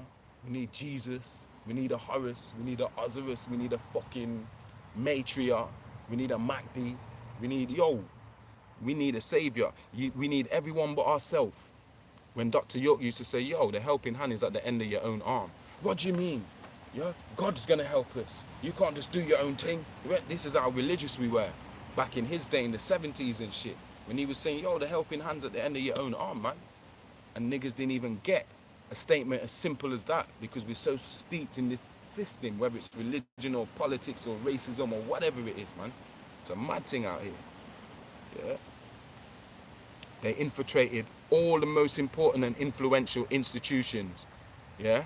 Organizations, associations, companies. Yeah, they infiltrated all of our main interests. Yeah, that's what they did. Yeah, and at this point, they're running all of them. Whether it's the NAACP, whether it's fucking whatever black institution, they are running it, guaranteed. Yeah, if it's in the system and it's influential to the perception of black, that it's being run by black devils, and that's why we can't get nowhere. Yeah, and it's not just a black boule in Hollywood. That's just one example. Their job is Hollywood, but there's other boules, man. There's work boules, there's sports boules, there's all types of fucking boules all around this bitch with these black devils in it. You understand? Organizations, companies, associations, and these high-ass black people like the deacon of this university, or the pastor of this fucking church, or the imam of black imam of this. Yo, a lot of these black devils in high places, man. Remember, that's what it says, spiritual wickedness in high places. So it's not like they're just out here on ground level like us. They're here around us too, but not just around us. Yeah, they in high places, they in all the positions of power, they in government, they in politics, they in religion, they in education, they in Hollywood, they in music, they in history, they in science, they in medicine. They in on it. It's not just all white folk, you know. When we're talking about this scamdemic thing and you see all these pale-faced doctors, it's not just them, you know. The black ones too are in on it. All the black doctors are not good people just because they're black. Some of them motherfuckers is in on the shit too. Some of them Indian niggas is in on it too, them doctors too. You understand what I'm saying? So when you're watching these conscious creators, watch and see if they acknowledge the Most High, and how often they acknowledge the Most High, and whether they acknowledge the Most High in name or they just say the Most High. Do you understand? Are they vivid? Like when I say Anu Alyoin Alyoin, I'm talking about a specific being. Yeah, there's no vagueness in my shit. Yeah, do the same with other people. Say, yo, that Jadefre is vague. Let me see, vivid. Let me see if this nigga's vivid. How many times he gives the glory to Anu and Antum, or if he's just out here saying he's a god, and just that's it. You understand? That's key for me. You have to be giving that shit to the Most High. You understand? All the shit they say about Jesus in the Bible, their Jesus, yeah. Even he spoke about his Father in heaven. You understand? All the decent people spoke about a higher power than them. You can go back to Egypt and all our sages is telling us about a higher power, whether it's Amun Ra or whatever. They say, oh, it's not me. I don't deserve the glory. Any glory is for the Most High. You understand what I'm saying? Niggas out here today, they don't do that. They tell you, yo, it came from me. This shit came from me. You understand? Anything good in Jadefre is because the spirit of the Most High has been breathed into me. Just like it says in Genesis and the Quran and the Torah. Yo, yeah, I couldn't be animated out here without having a part of the Most High Spirit inside of me. So anything great inside of me comes from the Most High, the holy divine couple. If you want to use Hebrew, Yah and Yalla, yeah, Jah and Jaja, that's who, Anu and Antum. So if a nigger out here talking all of this spiritual shit in a vague manner and never referring, even if he says Yahweh, at least I know, okay, at least you're not vague, yeah? But niggas out here, they don't even tell you who they're praying to. They just trying to convince you to invest in them emotionally. You understand? They don't do what I do with you guys and sit down and give you notes. So the notes I give you, if I'm chatting shit, you can come back and tell me, yo, you're chatting shit, man, because it doesn't say that here. It says this. So what, you understand what I'm saying? We ain't out here selling no snake oil. We trying to empower us. If I empower me, I empower you. If you empower me, you empower you. Do you understand? But we still on this Willie Lynch. I'm not going to support this guy. There's people, you know, when we have our social medias and it says like 25 likes, it's not going to be 25 views. It'll be something like 100 views and 25 likes, or 300 views, yeah, and 70 likes. So it always shows you, yo, there's people watching you all the time that don't even like you, you know. They don't even respect you, but they're always gonna watch you. They're watching you. Do you understand what I'm saying? And everybody watching you don't have good intentions for you, yeah. And that's why I say read energy, because some of these people you bump into them. I know you have, because I have. You bump into them in the streets on your everyday, and they say stupid stuff like, oh, I seen you, you know, I seen your books online, yeah. And then you say to yourself, hold on, but you've never put a like on there. Not that they have to, but you've never put a like on there or inquired about buying a book. Me and you used to go to school. You understand? But now I've bumped into you, like 8 months later, after I've had my launch, you're telling me about book because you're guilty.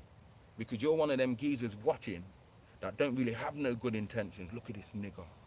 Oh, fuck that book, man. You get me? Rare. Now you've got insecurities. Oh, I wish I could write a fucking book. You comparing shit. You comparing your life with my life and all types of shit. You ain't really like me.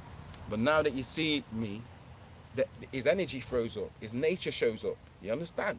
And his energy meets me before he does. So before he can even think, all he can say is, oh, I seen your thing, you know. And you don't even know you look fake as hell because my first language is energy.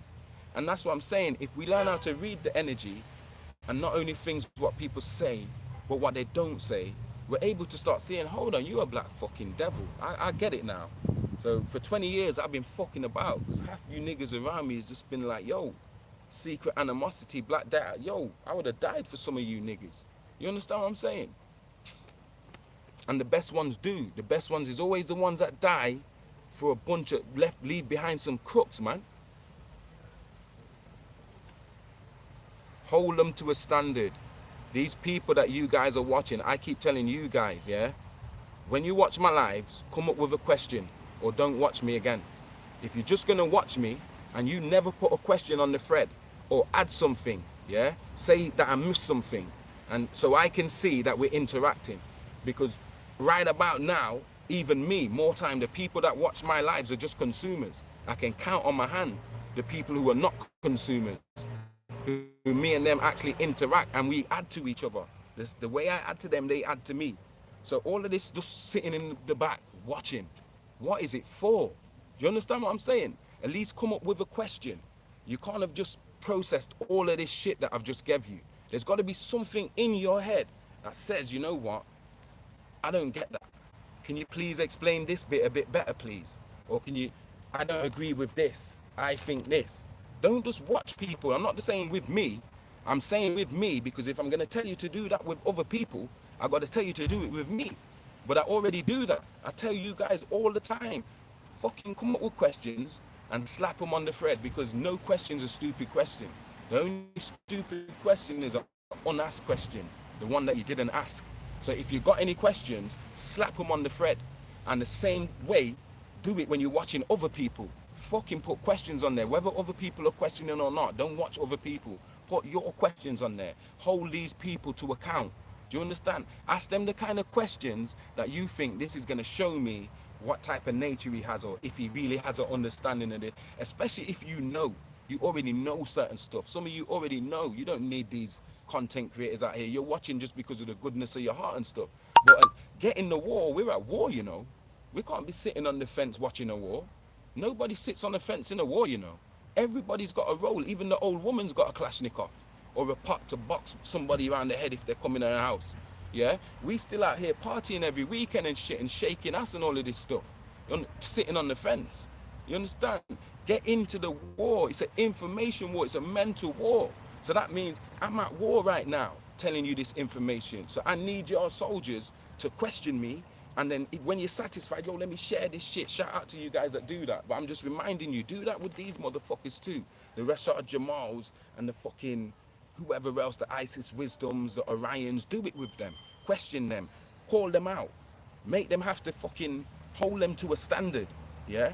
And if people don't like you holding them to a standard, they probably already showed you they're a black devil. Do you understand? Because nobody should have a problem with being held to a standard. It's the same for in your relationships. Yeah? Hold these women to a standard. Don't just be out here looking at women as the prize. Look at yourself as the fucking prize and hold them to a standard. So, yo, what value are you going to add to me? I'm not saying talking this way, aggressive, but put real questions to them.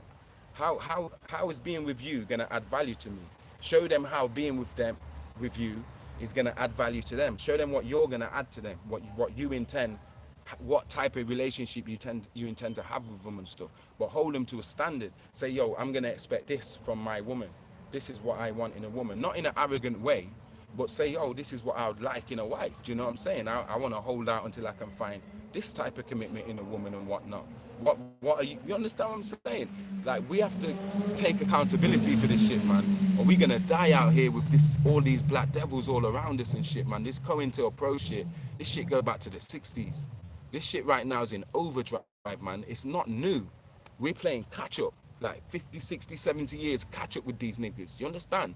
This is how long ago these men started thinking about this shit. Like, bastard, these men are gonna awake, you know. We need to, like, get a handle on this shit and put in some measures and shit so that we've got this under control. That's what's happening now. They put in all their measures time ago, and they still have to keep tweaking them every now and then because they can't stop the awakening. You see what I'm saying? Hold people to a standard in your relationships, conscious creators, your boss, job, whatever. Have boundaries and shit, and respect your own boundaries, because having boundaries is loving yourself and allowing people to continue to love you. Because if they go across your boundaries, you and them ain't gonna get on no more. So now, yo, you don't love yourself because you're making these people keep cross your boundaries, and now nobody can't fucking love you. Do you understand what I'm saying? Because you're just gonna clash. Have boundaries and respect them. And the people that respect your boundaries, respect them for respecting your boundaries and respect their boundaries. Do you understand what I'm saying? Well, yeah, like I said, this sisterhood business of witches, I call it the coven, yeah? And they talk about witchcraft and voodoo. They don't need a man. Sisterhood, they do everything for each other. You babysit for me today, I babysit for you tomorrow. I'm not saying there's something wrong with women having a sisterly connection with each other. But when I say sisterhood, I mean they're man-hating bitches, man. They're man-hating bitches that swallow the Kool-Aid and think that they're going to be successful in life by staying isolated and independent from their own black men, or going outside of their race and having some Muzungu man just because he's a corporate fucking Muzungu and he drives a beam or whatever. You're dead in the eyes of the Anunnaki. Do you understand? You're dead. You're not even alive. They see you as you're already dead. You're walking around dead. Do you understand what I'm saying? Some of these sisterhoods, yeah, they work against this. They have a hatred for men. And you know what? It's sad because a lot of these women is the ones that was really horribly abused as children and shit. And they never really got the help that they done the counseling and stuff for certain things. Yeah, because us as black men, we have a lot of nastiness going on with us. I grew up in the Caribbean where there was a lot of that going on. The uncle fiddling in with the little fucking... I was shocked because I come from England and I'm not really exposed to that like that. So when I've gone out there now and I'm thinking, hold on, there's all these like old men, like my age now, fucking with like 15-year-olds and 16-year-olds. I'm thinking, hold on, do you understand? And this is when I was 15. So if I'm trying to chat up this gal at school, she's telling me, boy, you're a little boy. I'm a little boy, because she's dealing with the bus driver. He comes and collects her every day from after school. He's probably in his 30s and that. He got money to give her and shit. Same shit goes on in America. All these nasty ass black devils you see with R. Kelly and Jay-Z, all of them are doing it. It's not just R. Kelly. He just got caught. Them other niggas didn't get caught yet. All of them niggas been doing that shit there, man. I'm sure Foxy Brown was only 17 when she busted out with Jay-Z and that. He was hitting her. We all know that. Do you understand? So it's widespread. It's the same in Africa. Same thing going on. Yeah? So we have damaged women. We have women. We have women that are scared to trust men, to the point where they fucking hate themselves and they hate men. They hate men. They're man haters. They fucking hate men. So a lot of these women are the ones that have that bitter mentality and just stick in a sisterhood and teach other women to keep themselves isolated, keep themselves isolated from black men and have negative opinions about black men, and men ain't shit. That mentality there. A lot of them ones is the one that say, oh, if you ever hear any of these sisters and brothers say that the black woman is God, yeah, they on some fucking mind control shit too. I'm not gonna say they're black devils, but I'm gonna say be careful of that, because that's toxic femininity. Yeah, the black woman can't be God without the black man and black woman being God, and the black man can't be God without the black man and the black woman being God. So all that reverse, because remember, we've had toxic masculinity that is responsible for these man haters. So even in their spirituality, it comes out as that, well, the black woman's God, man ain't God, woman's God. So now that argument started again on the flip side. So on this side, it was like, okay, man's God. That's toxic. That's toxic masculinity. That's why niggas out here like me tell you about the feminine principle, the active principle of God, and the passive principle, the masculine principle of God. Well, you got women now that are coming and doing the same thing. We just had 500 years of that from the toxic masculinity. Now they're trying to tell you the black woman's God without no reference to the Most High or nothing. They probably don't even know who Antum is. If you want to celebrate the womanhood, God in the womanhood form, you should be calling on the name of Antum, which is the equivalent of Anu. Yeah, that's the heavenly couple right there. You understand what I'm saying? But they're gonna tell you that black woman is God. They don't even give you no reason why. They're just gonna tell you some bullshit. Yeah, that's all toxic, mate. It's all toxic. Yeah, and it's coming from them same man-hating women. Yeah, that love to be all up in that witchcraft shit, in that voodoo shit. And let me tell you something, because a lot of you like to go on like voodoo's all good. Let me tell you this, voodoo's not good or bad.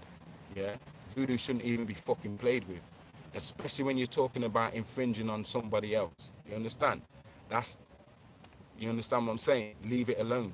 But they're gonna tell you to do spells and do this on people, and oh Dan, that's dangerous shit right there.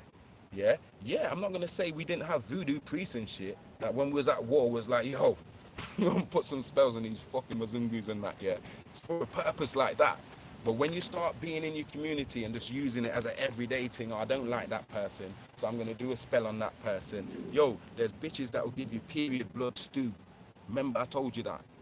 That food that you're eating, when you're just eating from any woman, you don't even know she's put her period blood in there and tie your ass. This is another thing I've seen in the Caribbean, where men are tied. Where I've had to ask, yo, why is he like that? What's wrong with him? And man have broke it down for me, yo, she tied him. She gave him that stew, bro. And they're laughing. I'm like, the fuck they on about? Like, yo, the period stew, man. That means it's more or less like he's got a rope round his neck. He can probably go 20 feet from the house. And then he just stops. Can't go no further. Because she's tied the motherfucker. You get them Zimbabwe bitches around here doing that same shit. With the voodoo and that. You understand? I've seen it. Yeah? My baby mum used to have one of them Zimbabwe friends. They used to go De Montfort Uni. You understand? I remember it when Akasha was down here. And I was like, bastard, why is she rolling with this Zimbabwe bitch just doing I can't even remember her fucking name, man. Do you get me? But they do this and more time, this is from toxic feminine. I'm not saying all voodoo is from toxic femininity, but what I'm saying, a lot of these man haters, yeah, you find half the time they on this witch shit, talking about black woman is God and spells and all of this fucking, yo, trying to romanticize voodoo and all of this. Stay away from them people there, man. The black man and the black woman is God together. You can't have one without the other. It's like having a left foot without a right foot, or a right foot without a left foot. What's the point? Like, they're both complementary. They're never conflicting or contradictory. That's what this world made it. But in the default, this shit's yin-yang energy. It's centripetal, pushing, and it's centrifugal, pulling. And it's just constant pushing, pulling, yo, pushing, pulling. So you see, the man, centripetal, he has the pushing force, the gut is for ejaculation. And the woman, she has the pulling force or the grounding force, the inner force where everything happens inside, like inside the earth, inside the womb. You understand what I'm saying? They complement. Chinese people call it yin yang. It's simple to them. To us, it's some kind of fucking, yo, black man's got, no, he ain't. Black woman's got, everybody else, it's simple. For us, it's a madness. So yeah, these J. Edgar Hoover, 1952 and shit, with that COINTELPRO, where they started creating these characters for us. I believe now they're at the point where they're creating conscious characters and they're planting them in the community as woke YouTubers, TikTokers, Instagrammers, Facebookers, conscious community, you know what I'm saying? And they're on the payroll and they're paid to keep the divide. You say you're not from Africa. You say, look, we're not black, we're Indians. You over here say, listen, we're not Indians, we're black, mate. Yeah, you over here say, we're not black or Indian, nigga. We fucking white. Yo, it's confusion. Everywhere you turn, it's like, okay, there's some people flocked over here and they'll attack you if you're trying to expose this guy. And then these ones will try and attack you here if you're trying to expose my man. And behind the scenes, these could all be having a spliff together, saying, yo, we've got them, you know. Yo, I've got more followers than you. Yeah, but I'm going to have more followers than you soon. People are losing faith in you, bruv. Just like the politicians, man. You really think these people are dumb? Look what's at stake here. Look what we're talking about. Do you understand? False history and revealing who's really behind this and all that. You think they're not gonna go all out right now to keep us in the grip? What's the best way to keep black people in the grip right now? Distracted. Yo, have a bunch of woke black devils planted all throughout our community, all stratifications. We don't know whether we're coming, going, up, down, left, right, spinning. Yo, we don't know what's going on around us. All we say, oh, we're under attack. That's all we can agree on. Bastard, we're under attack right now. They shooting us up. I got a video. I decided not to post it on Instagram. I've still got it in my phone. Yeah. That same mall shooting, yeah, at the end, after he shot up all these black people, at the end there's a white man. Yeah. And he aims a gun on the white man and pulls it back quick and actually says to the Mzungu, yo, sorry, sorry, and leaves the Mzungu. So he killed all these black people. Some of them are lying on the floor. Yo, I don't watch shit like this, so it shocked me. Yeah, shout out to Empress Lotus, she sent it.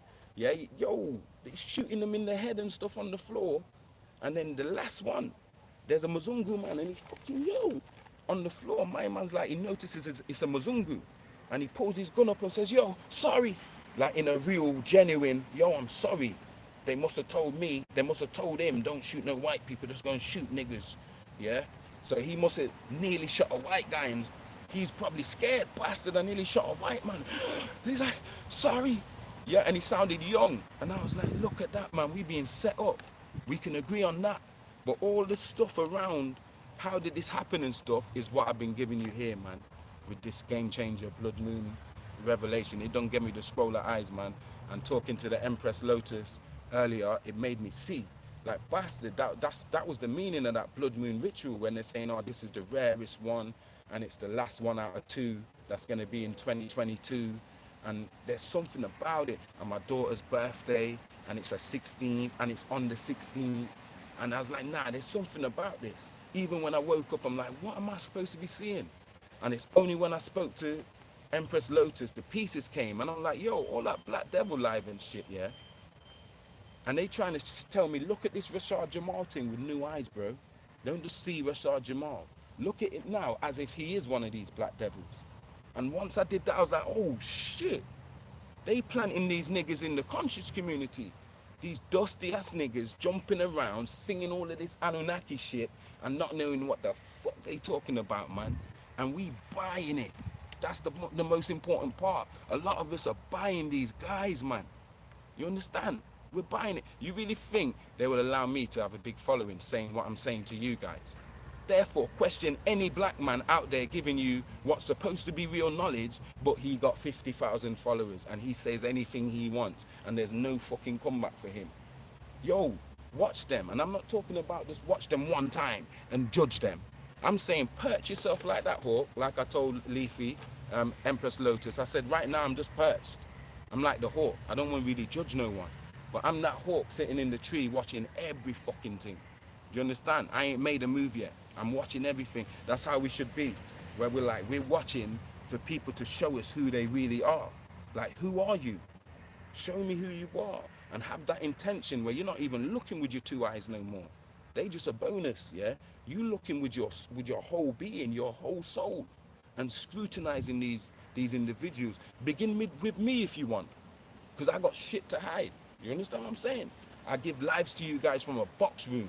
And none of you niggas can call me Dusty. You understand? So start with me. Scrutinize the shit. And then do the same with all these motherfuckers out here. Because as far as I'm concerned right now, for what I've learned off of this Four Corners Rod Hayes live and putting the pieces together, I said it to in my discussion earlier as well. I said, listen, everybody's guilty until they prove themselves innocent to me. I flip the shit. I have to be, it's necessary. And I says to Leafy, yo, I could be wrong. I could be wrong on some of these guys. But I don't care because it's necessary for me. Oh, I'm sorry I was wrong, mate, but you know what? I had to protect myself. You understand what I'm saying? That's the steps that we have to take right now to start distinguishing. Hold on, I need to identify these black devils and help, because we need to out them. We need to have our own black fact checkers where we out them and we bring the heat on them, because they will expose themselves because they don't have the nature to remain decent. Once you put the light on these motherfuckers, they start burning up. They burn up from the inside out. So we have to see through their mask and call them out, play the fool to catch the fool, and get them out to come out the fucking shadows, man. They can't survive in the light of the sun.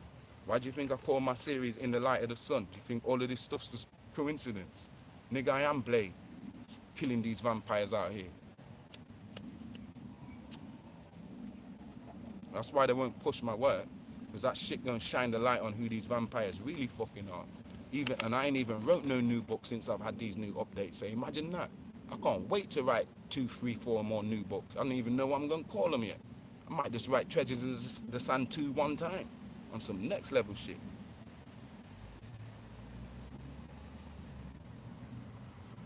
So it's a means of control, man. Pay. YouTube is paying you. And people are killing themselves to become a YouTube fucking sensation. Like Ralph Smart and them. Not to say, I'm not saying Ralph Smart's a devil. I'm saying people want to be like Ralph Smart. Yeah, where they're successful on YouTube and shit. They've sold it like it's a fucking record deal. Like it's the new lifestyle. A lot of people, girls too, Instagram models, all of this shit. It's a lifestyle they've sold to us now. A culture of death, rude boy. You get me? All these girls, they ain't bringing no fucking children into the planet, no new life into Mother Gaia. They out here on some holiday ho shit.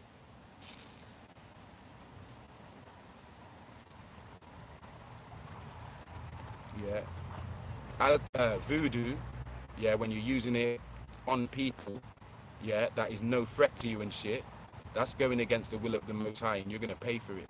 And anytime you use voodoo, you're putting yourself in debt, in spiritual debt, especially if you talk about you're going to infringe on somebody else's experience on earth, regardless. If you don't have the right, meaning ma'at, if you're not acting from justice, truth, justice, and reciprocity, you're going to pay a heavy debt. Every voodoo priest or babawalo, whatever you call them, will tell you, yo, this shit comes with debt. You can't just play around in this world and get away scotch-free. You're going to have to pay for everything. You understand? And so that's going, and why you have to pay is because you're going against the will of Anu. So something you might do to someone else might come back on you times 10 if you don't really know how. You're right. If you don't really know how to deal with the comeback of that kind of shit. Do you understand what I'm saying? And all of that came from the order of sin. What Nana Sin was teaching to fucking Cain and all the people that entered the order of Nana Sin, because it weren't just Cain. Throughout the Bible, a lot of people ended up in that order. Do you understand? And Ashtar Kaman have a contract with this order of Nana Sin where they round people up for them for food, because Nana Sin and them, they nyam people, you know. It's not a joke thing. They will nyam your ass, and dice you up and put you in a fucking soup. Human soup, nigga. And sop your ass up. Like, them niggas eat niggas. And I'm talking about all niggas. I'm not just talking about Mzungu. They eat humans. They eat niggas. You understand? So them disagreeable Anunnakis, they eat niggas. They use humans as a food source. They don't want you too smart and shit. You don't want your chicken too smart or your cow talking to you and shit. You're going to say, what the fuck? You probably don't want to eat the cow no more. You want the cow dumb as a motherfucker. You put the rope around the sheep neck. The sheep comes. He sees the knife. You're going to cut him up. He don't even know you're going to cut him up. Nigga, you too dumb. That's how they wanted you. So TikTokers, YouTubers, social media, IG, Facebook, yeah? It's a means of control. It's a lifestyle now. All of us are hooked into these phones with ADHD. Nigga, today was the first day that I went to the gym and I said, you know what? I want to do this live, but my battery's at 60. So if I go gym with my headphones, when I come back home, it's going to be like 20%. Then I'm going to have to wait like half an hour, maybe even 2 hours to charge up this phone because I'm going to be using it. Yo, I'm addicted to this shit. You know what? I'm leaving this home. Nigga, leave it in the charger. I went gym with no headphones, no phone, nothing. Yeah, came back to my yard. I was like, you know what? I need to do that more often because now I can do my live. I got 100%. Why am I always taking this phone everywhere? Like it's a part of me. I wasn't born with this shit. But now we all got ADHD. I'm sure during this live, a lot of us have checked other fucking notifications. We've pulled down that thing because one of our things have gone off. Oh, let me see who that is. Yeah? Or we've pulled it down to check this or check that. Or we've come out the live and gone somewhere else. Oh, let me go back to Jadef Ray's live. A lot of us can't pay attention. If you used to challenge yourself, let me put my phone down and read this book and see if I can do an hour without even looking at that phone. Let me go to the gym and leave this shit at home and see if I can go and just enjoy a walk in the park or gym without this phone. Like, we don't need to be taking these shits everywhere. Do you understand what I'm saying? To the point where Now we've got ADHD because the phone's always going on. Half of us can't even have a conversation without taking out your phone because it's beep, beep. Oh yeah, sorry. Yeah, yeah. Yeah. I hear what you're saying. Yeah. We don't even want to give a man our attention no more. You understand? Same in relationships. You're talking to a girl, she's in her phone. You're talking to a man, he's in his phone. She probably reading the message that some next man sent her. The shit's just flashed up. Oh yeah, Oh yeah, I'm listening. He probably texting some next gal. You in a restaurant with a gal. You probably texting the next gal or looking at a next gal. What kind of shit is going on earth? And we still out here phones. Everybody phones. I got iPhone. I got Samsung. I got S this. I got X that. I got X Y fucking Z. You see what I'm saying? I thought, nah, I'm leaving this shit at home today. So then when I come home, I can do this live. Let me finish. I'm going live later, yeah, on Black Nostradamus. I'm going to go in there, cook my sea bass and stuff, and eat. And then later on, I'll go live. I don't like giving times because every time I give time, I come like late because I'm not really locked into time. It's just, okay, now is the time. So let me say about 9 o'clock, I'm going to come back on and I'm going to blast that live because I feel like when my earth came back the other day when I was doing that Dr. York live, it made me just chip out and lose a lot of shit because I know she hadn't ate, yeah, and I hadn't prepared nothing. And I like to look after people when they come here. I like to offer them food. You understand? Obviously, I live looking after my mum. So when she come home, I want to make sure, okay, you're good. I don't just want to be on camera. So it kind of threw me off, like bastard. Like, let me just get back to this. So I prepared another one, yeah, that I got from a brainstorm again, automatic writing, where I kind of wrote down, I should say, most of the things that I missed out of the first one that would have made the first one a bit more relevant as to why I actually did the live on him. Do you understand? There's some important points there. So let me wrap this up. Um, yeah, so the Ashtar command collect niggas for this great harvest because like how we have our 144,000, they've got 144,000. They've got a contract with the reptilians where they're like, listen, we want 144,000 frigging people to nyam because you man failed. You've gotten to 2,000 to run this thing. If you don't, if you fail, you're gonna have to start supplying humans to us because this shit's peak. Yeah, we might as well just nyam our funeras. So we want 144,000 humans every year. Nana Sin and them are doing that. They've been doing that since the year 2000. That's why all these Mzungus and shit are going missing. They can't take me and you yet because we're Enki and Anu's children. So there's certain protection on us. It's only if we fail, like if you don't make it on them shams and that, then you're food rude boy. So we are the children of the Elohim Anunnaki. The word Anunnaki on itself, that's broad. When you put different words with it, it means different things. Like if I say Anunnaki Dingir, it means the righteous ones of the rocket ships. Or in Hebrew, if they say Elohim Diner, it's separating them from reptilians, disagreeable, humanoids. It's made a separation. And the symbol that they use in Sumeria is the same symbol that they use in ancient Egypt for Amun-Ra. You understand what I'm saying? So, like I said to you, who is an incarnation of Anu. So, like I said to you, hold on, I just blanked out my head. Yeah, they've got their own covenant. They've got their own agreement, and in the Bible they call it the Great Harvest, where these reptilians, when they, yo, let's just cut and run. Well, let's just nyam off these lot first. We're not. It's like if you're not just gonna throw your drugs down the drain if you're a drug dealer. Do you understand? You're gonna try and salvage your product. Yeah. So how they do it is they'll nyam them. If the last resort is we'll use them as a food source, but nothing's going to waste. Put it that way. They're the words I was looking for. Yeah. So stay away from women and their love spells and their voodoo spells and tying man with period blood stew and all that shit. And also look at people's hygiene. Yeah, it's all right being untidy, but hygiene is different because cleanliness is next to godliness, and it's very important for a woman because she's an inner being. So the gods need to make sure that the woman's not only hygienically clean but spiritually clean as well. Her mind hygiene. What type of programs do they watch? What type of programs did your man watch? What type of programs does she watch? You understand? You have to look at all of this shit, you know. It's for real. Yeah. There's a lot of toxic masculinity. Yeah. There's a lot of emasculated masculinity, and there's a lot of toxic femininity in the world right now. So stay far from them shits there. And people that are like that, whether you knew them for a long time or they're your friends or whatever, get from around them people, even if it's family or whatever. Don't be around them type of people. Yeah, because for what's about to occur on Earth, a lot of these people are going to be baited. They're going to be at the shows when shit goes off, and certain things like you have to take a certain kind of caution about yourself right now and put yourself in a spiritual protection so that you won't even want to go certain places that are dangerous for your mind, body, and soul. You won't even want to go there in the first place because you're already on your mind's already spiritually clean. You've already like emptied your mind of all this bullshit. Yeah, like I said, we're at war. We're not supposed to be out here partying every weekend and shit. I'm not saying we can't celebrate nothing and we can't party or nothing, but not every weekend like it's a culture, like we're not at fucking war. Do you understand? If you do that, do party, I would expect that you spend a lot of time on strategizing how you're gonna assist in this war, in this Armageddon.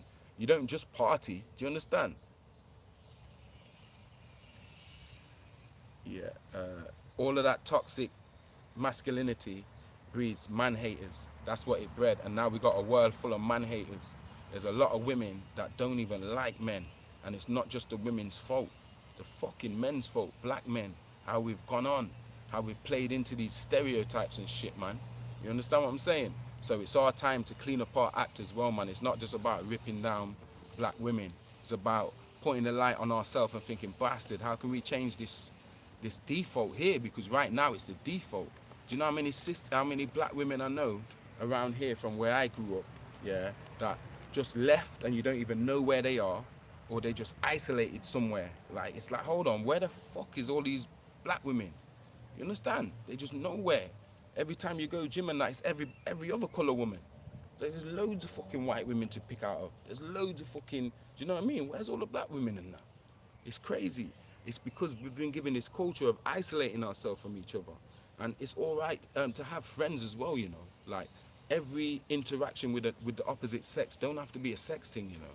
It can be, yo, she's one of my best friends. I ain't never had no thoughts about sleeping with her or getting in her pants or not. She's my friend.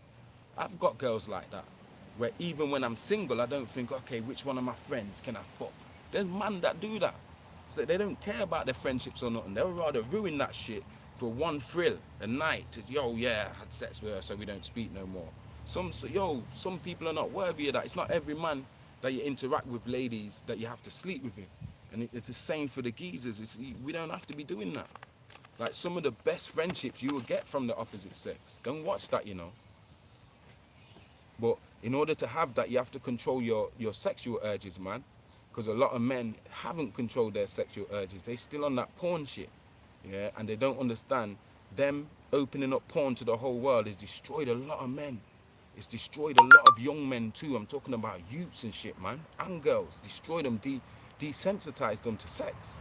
They can't even enjoy sex no more. They enjoy porn more than they enjoy sex. If that's the case for you, you're in trouble. You understand what I'm saying? And that's what they want.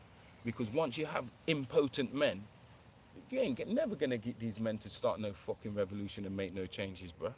Come on. So our responsibility as men, black men, to start changing the narrative, man. Grandmaster Jadon came out and sacrificed himself to show us, bastard, if we had 10 niggas like him, it was just him alone. If we had 10 niggas like him with a better strategy, you understand what I'm saying? No disrespect to what he did, you understand? Yo, we'll be further than we are now in overturning these false ass governments that's raping us, man, and raping our planet.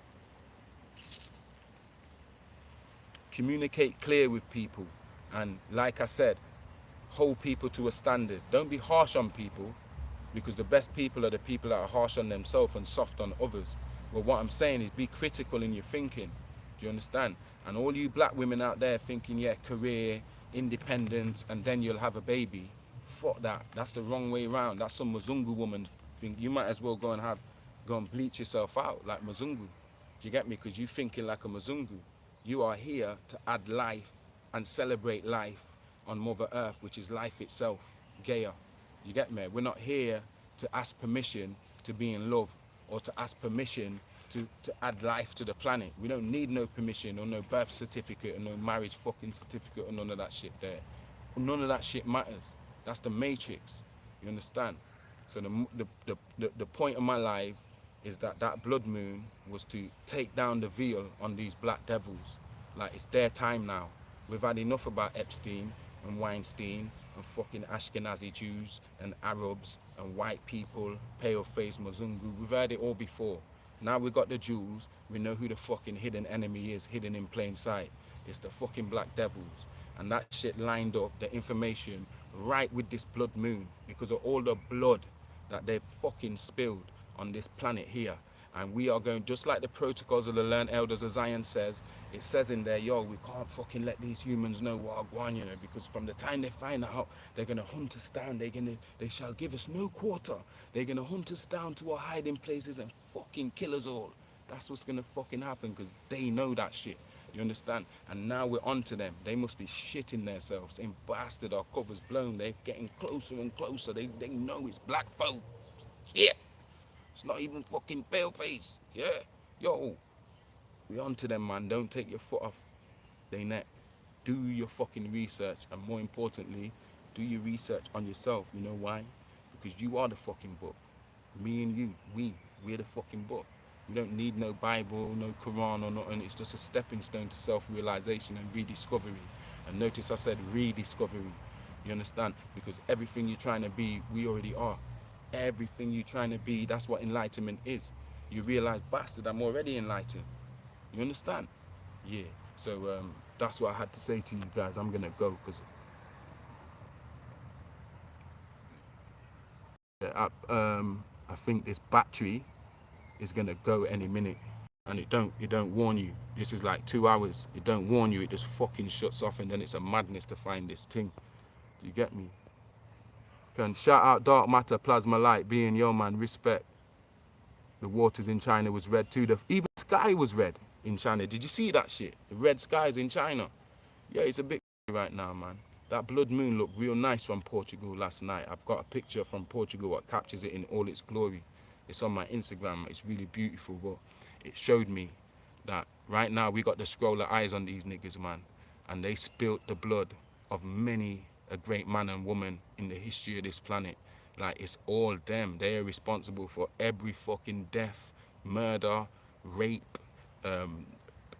what's you call it, paedophile, all of that shit. Every brutality and inhumanity came from the time they descended down here and mixed themselves into the genetic pool of the earth. And it's our responsibility as earthlings, sovereign earthlings, fuck human, we ain't no humans, as sovereign earthlings, yeah? Black ones, white ones, red ones, Asian ones, mixed up ones. It's our fucking earth. It's our responsibility. And we need to fucking smoke these niggas out, to use George Bush's fucking words, yeah? And sorry about the swearing, but I'm glad I've got through all that now, because my next live I can just not be speaking about black fucking devils. You understand? Like, yo, yeah. So I love you all. Hotep, man, and have a good evening. If you're around later, I'll make a notice. It'll be sometime around 9 or something. I'm gonna come back on just to do the master teacher justice and put them rest parts that out of that live, yeah? Peace, Hotep.